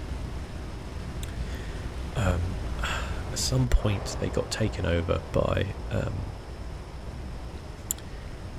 Simon Jordan. If people remember him, he still works on TalkSport, I think. Anyway, no, it wasn't Simon Jordan. Sorry, no, it was a guy called Goldberg, Mark Goldberg. That was the one. He was before Jordan, I think, and he came into the club when we were working there, and he had all these like massive big promises, and he was doing this, and he spent loads and loads of money. Like my boss got like, all the people got like new phones and like anything you wanted, like he would get you and stuff like this, and like it was great. You were like, oh, this is amazing. And I can't remember what happened. Either Palace got relegated or didn't get promoted. I think it was that they didn't get promoted, and he basically went bust, and the club went into administration.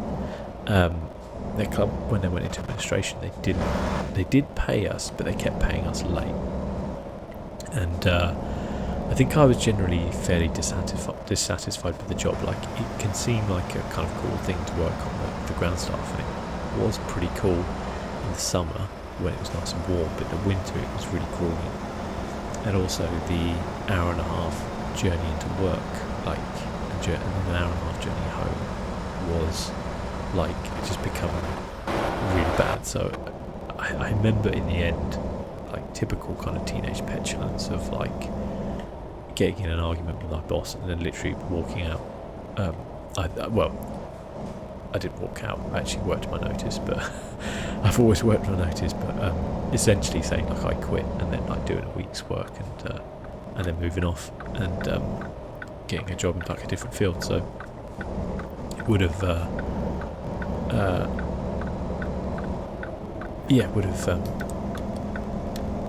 don't know what would have happened if I'd have stayed. Which from club I support, yeah. So I do actually support Crystal Palace, and yeah, I did support them before. The reason I supported Palace was as a kid. I'm going to go through here. I'm going to get fined. Amazingly, I did not get fined. That's incredible. yeah, when I worked for Palace, I did already support them. I supported them since I was a young kid, and truthfully, the reason why I started supporting them was because one, I liked the kit, the red and blue stripes. This is when you're like sort of 6 or 7, you know, you're getting into football. 2, they had Mark Bright and Ian Wright up front, and they were fantastic. Never really lived up to those heights ever since. And 3, they were the closest like club to me from where I lived. I lived in like West Sussex and grew up there, and there wasn't really another Premier League club anywhere nearby. Portsmouth weren't in the Premier League at that point. I think they would have been otherwise. So I started supporting Crystal Palace, and yeah, just obviously have ever since. The ups and downs. Did you ever watch Wimbledon play? Yeah, I did. Many. So working on the ground staff, you would work every match day, and so when they ground shared with Crystal Palace, you worked both the matches. You know, it was always like Palace at home one week, Wimbledon at home the next, stuff like that. I remember Wimbledon. If anybody kind of remembers Wimbledon, the crazy gang. They were a very unique kind of footballing side in that they would hit lots of long balls. They relied on like target men up front. They were a really tough team. It was really interesting, and I remember they got to the semi-final of what was the Worthington Cup, which is now the League Cup, or whoever sponsored it, I don't know. But yeah, when they got there, we were told to leave the grass, not cut it at all, and because at the time they're playing Spurs, and they Spurs had David Ginola, if you remember David Ginola, and they obviously like to play with the ball at their feet and stuff like that, and yeah, as a result of which we left the grass long and Spurs could not play through it. It was awful. We'd watched Spurs play there early in the season, and Ginola was really good. Like, watching footballers play live, sometimes you see more than you do like watching him on telly, and you see that ball control up close. You kind of take it for granted, but he was very, very good. And yeah, I think Wimbledon won at home, but I think in the end they lost the next leg at Spurs as a result of that. But it was all in the papers, like about the grass being left too long and stuff like that, so it was pretty cool though. They also purposely trained on the pitch the night before to ruin the pitch because they wanted it to be as bobbly as possible, which was like, again, it was like our job to try and keep the pitch as good as possible, but they would purposely ruin the pitch to try and make it like terrible. Like, usually you would do like, if you ever go to football, you see the goalkeepers like do their warm-ups in like a portable goal off to the side. They don't do it in the goal mouth because they want to keep that as fresh as possible, so that you don't get the weird kind of bobbling of the ball and stuff like that. I've just got caught on the fence here. Yes, I have. And yeah, Wimbledon would like do the opposite purposely.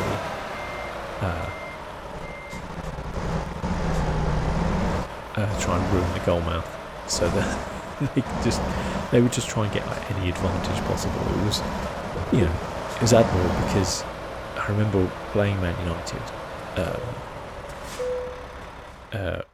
and they 3/4 of the ground was Man United fans, and like 1/4 of the ground was Wimbledon fans. Like, they just didn't have any fans, unfortunately. And so they were destined never to really be able to stay financially in the Premier League. They just couldn't exist like that, really. It was a miracle they did for so long and actually won an FA Cup, but there you go. And yeah, the move to Milton Keynes, I think, was kind of inevitable. Like, they couldn't keep going like they could. It's obviously a travesty that they... Oh, I'm going to go there. No, wait, I've done that one, haven't I? Is that the potato one? Yeah, it is. Okay, I've done that one. Right. Let's do one more. Try to still keep in Idaho. Oh, there's like nowhere new. I've only got boys. We've been to boys. Okay, fine, we do boys.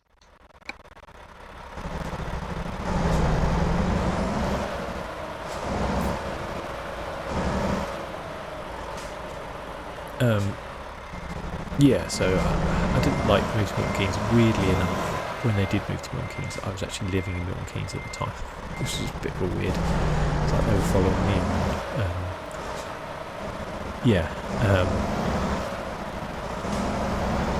I didn't really agree with it as a whole, but on the other hand, they couldn't keep going as they were, so yeah, I guess we've got AFC Wimbledon now, and that, hopefully they'll kind of push on up. Do I think Zaha's time is running out for a big move? I don't know. I mean, he hasn't had the greatest season he's had this season, without a doubt. It's not as much his fault because Roy Hodgson doesn't really take advantage of him.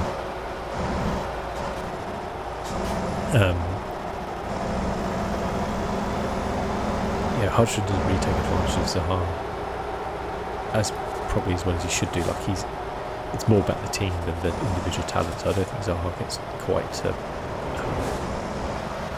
play as well as he should.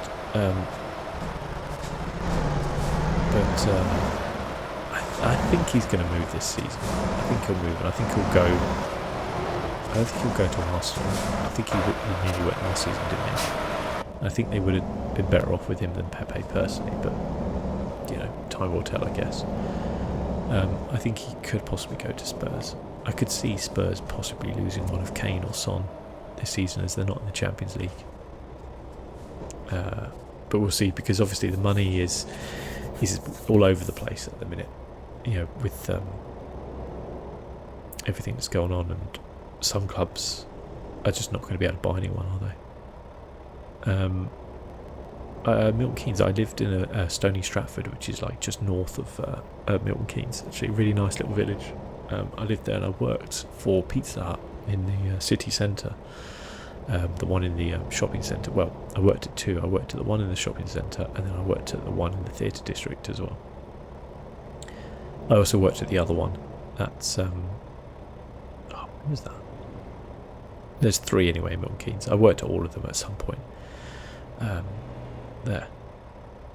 It was good though. I enjoyed Milton Keynes. I think they it gets a lot of stick, Milton Keynes. But why are we stuck here, by the way? What's going on here? Okay, we're moving. Oh, that guy's looking to turn. If we could travel 11 miles just to go and pick up a job. What's going on here? What is going on here? Yeah, no, we've got it. Okay, well, fine. What do you think about Newcastle season with Bruce? Well, they've had a fantastic season, because on paper you look at them and go, they shouldn't be as high as they should be.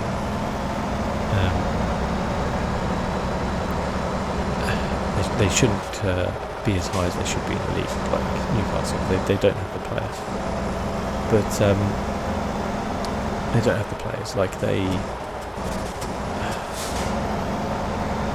for all intents and purposes, I feel like ever since they've come up from the Championship, they've never quite managed to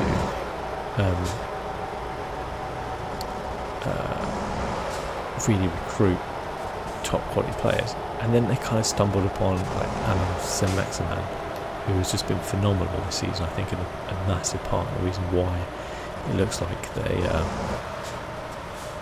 had such a good season. I honestly weirdly think that they're going to somebody in the chat who's hold on a second.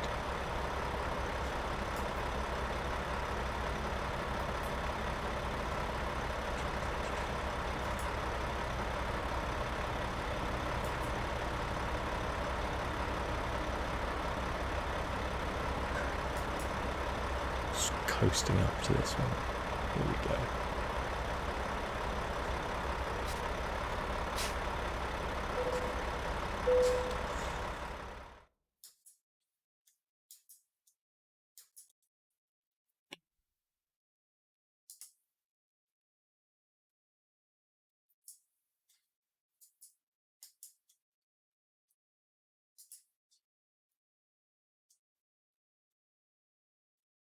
Right.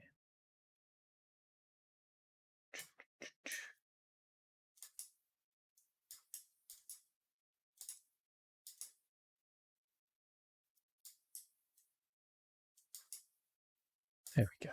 That's better. That's better. Right, where are we? Freight market.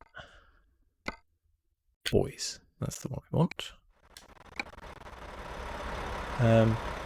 Yeah, St. Maximin. Is St. Maximin that good? I haven't really watched any Newcastle games. Yes, he is exceptional. I think, like, as in,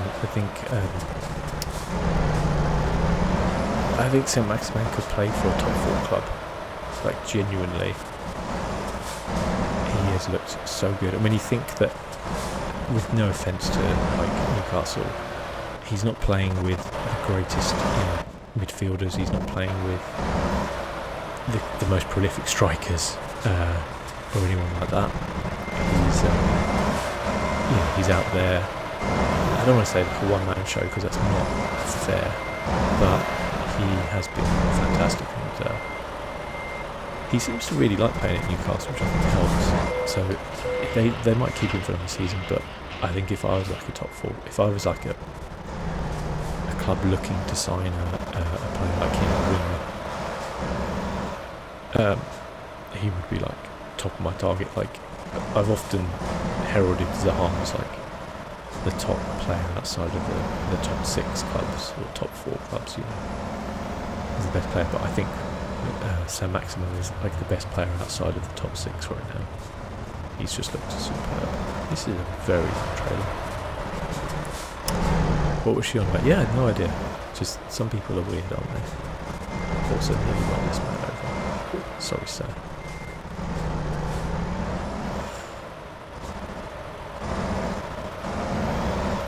Yeah, I think the one thing with St. Maximin though is that he's going to cost a lot of money. I don't think Newcastle are going to sell him. And I don't know if a lot of clubs really have the money. The one club who I'd say would do well to take him on would be Chelsea, but that was before they signed Werner and Ziyech. So they obviously don't need him now. That hasn't really ever stopped Chelsea in the past. They've often purchased players they've never really needed. But yeah, here we go, I guess. That's how it goes. Hello, Dolly and Ismail. How are you doing? I think Maximin's still quite young as well. I think he's under 25. I think he's going to be really, really good. I could definitely see him going to like a top European club at some point.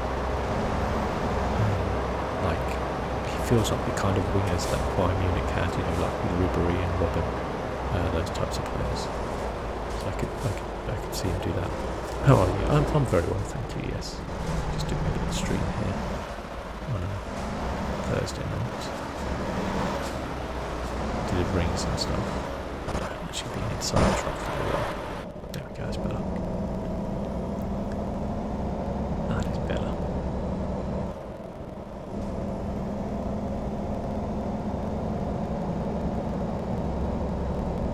Just going around Idaho. It's nice.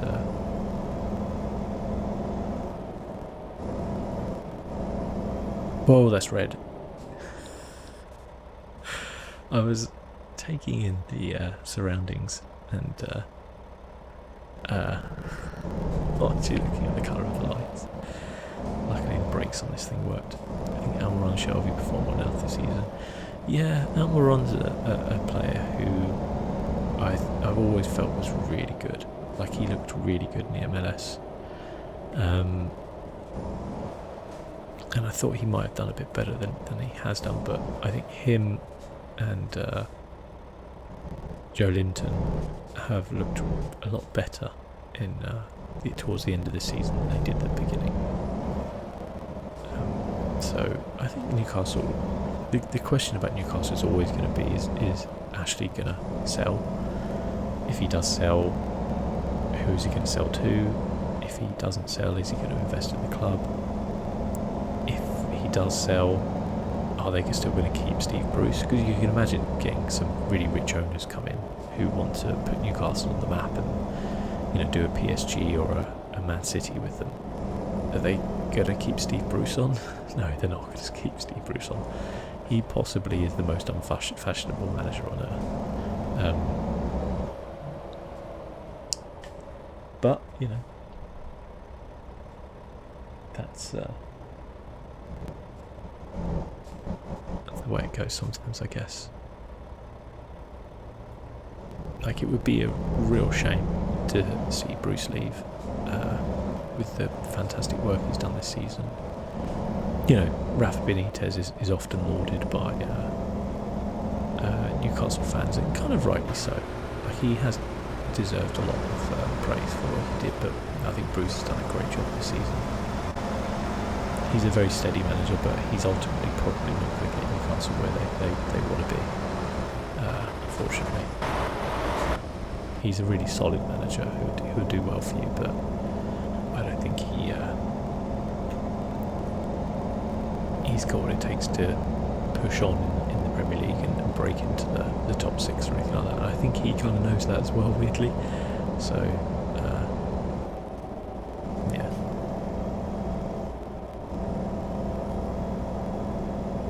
He's a bit of a Roy Hodgson, let's face it.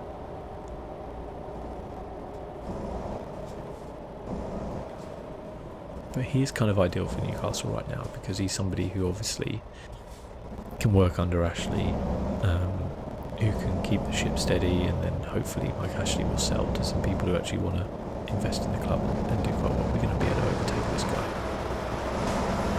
I don't know. We're going to power it through. Problem is I've got to go right, so I'm going to have to concede to him. Yeah, whoa, let's stop.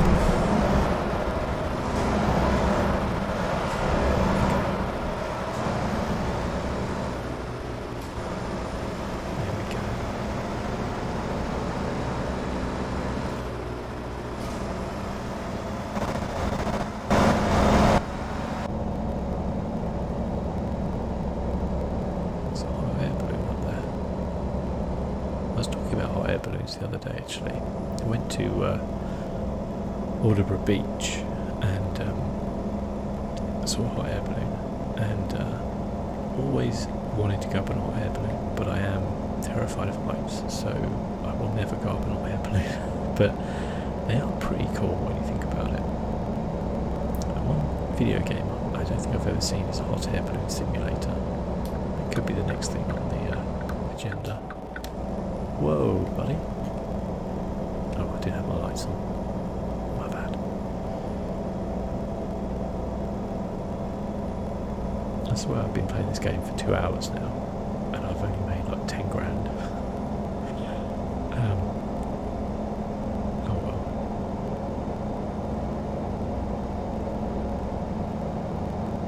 We'll make a little bit of this one, I guess. I don't know if I'll do another one after this. I'll get you an hot air balloon one day. Thank you, Kevin. Thank you. I mean, if it goes like 10 feet above the ground, I'll get in it, no problems, but I don't feel like that is kind of the point of a hot air balloon. It was one of my favourite segments of Red Dead Redemption 2, though. The hot air balloon section was pretty cool.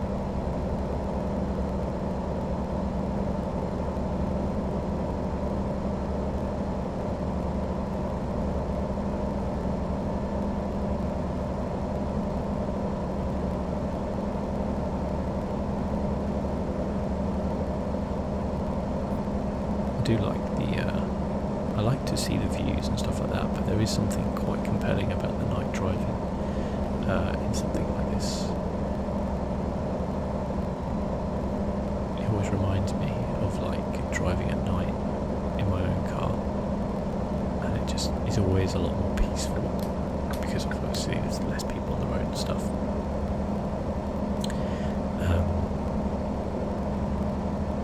I always used to enjoy it, especially when I lived in London as well, and like driving around at night was obviously way more nicer than like driving around at rush hour. I remember because obviously for those who don't know, I work in a cinema, and when I worked in London, I would drive to work for the evening shifts and then drive home because parking was free after 6. So we used to start at like 6:30, 7. I always remember quite funny when I had a new boss start, and he insisted that we start at 6, and the free parking only came about at 6, and so I always used to turn up like for every evening shift like 10 minutes late, and he was just like, "Why are you always late?" And I'm like, "Because I refuse to pay for parking." It's like you just have to accept it basically. He did add an extra hour onto the shift though. He still finished at the same time, so it was ridiculous. But anyway, but it was nice like driving home. You drive home at like 3 o'clock in the morning, like through the streets of London, and obviously it wouldn't be deserted because there was still quite a lot of people around, but it was just a lot clearer and a lot more enjoyable.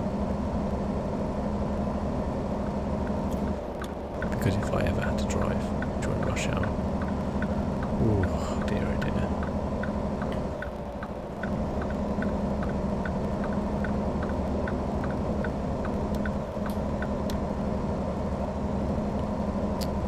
Where are we? Okay, we're only half an hour away actually, that's pretty close. I'm gonna smash it past this guy, 75 miles an hour.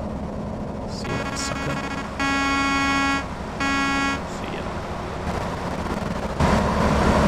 The one thing I think that has taken me by surprise the most about American Truck Simulator is your trucks are not limited to 60 miles an hour.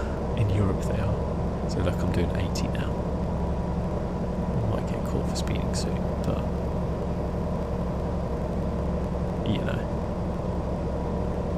it's worth it for the buzz. We're flying through these guys. Now I've got to pull off a bit, so I'm going to slow down.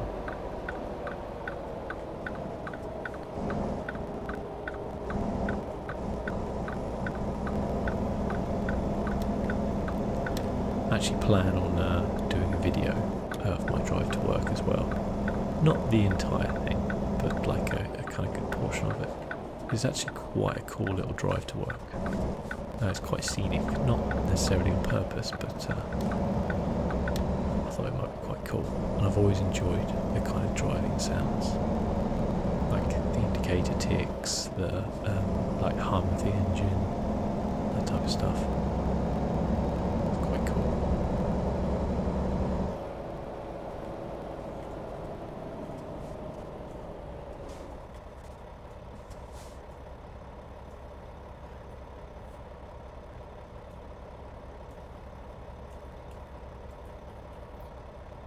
Oh, we got a viewpoint coming up as well, actually. Just spotted that. I think I might drop off.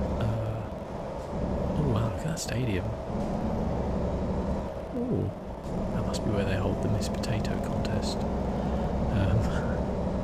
The famous Miss Potato contest. That's pretty cool, actually. I wonder what stadium that is. I don't actually know. It's quite a big city, actually. It's like the largest city we've been to. Always wanted to go to like one of those classic diners in America. That would be awesome. Okay, we've got a viewpoint coming up just on the left here. We will take it even though it's night time and we might well not be able to see very much. Asian fast food. Oh dear.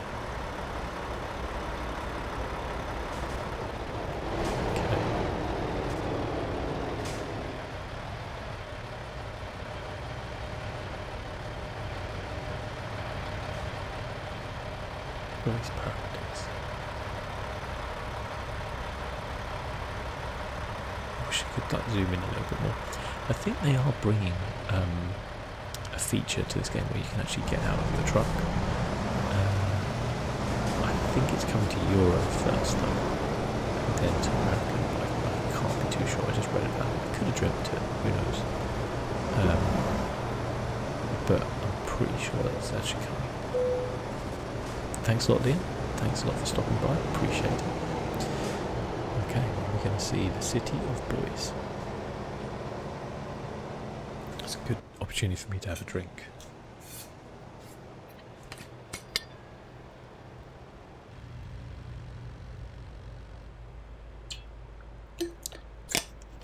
Seems to have a large collection of hot air balloons.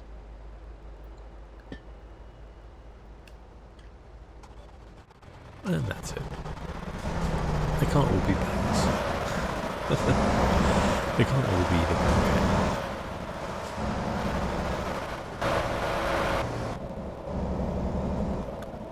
Okay, we actually need to go over to the left here.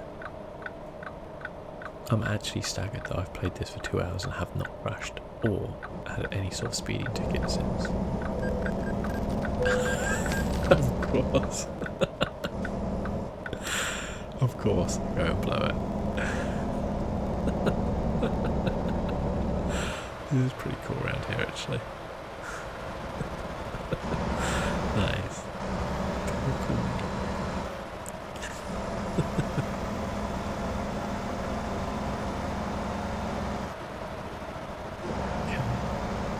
Yeah, this is definitely the largest city we've been in for this entire time. Oh, dude, I can't even complain either. Scripted, yeah, absolutely scripted. See you, Liam. Thank you very much for stopping by. I appreciate it.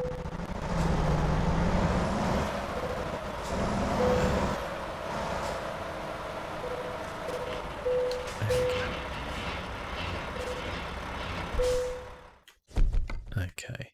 Wow, that really did not get us very high. Okay. Let's see what we've got.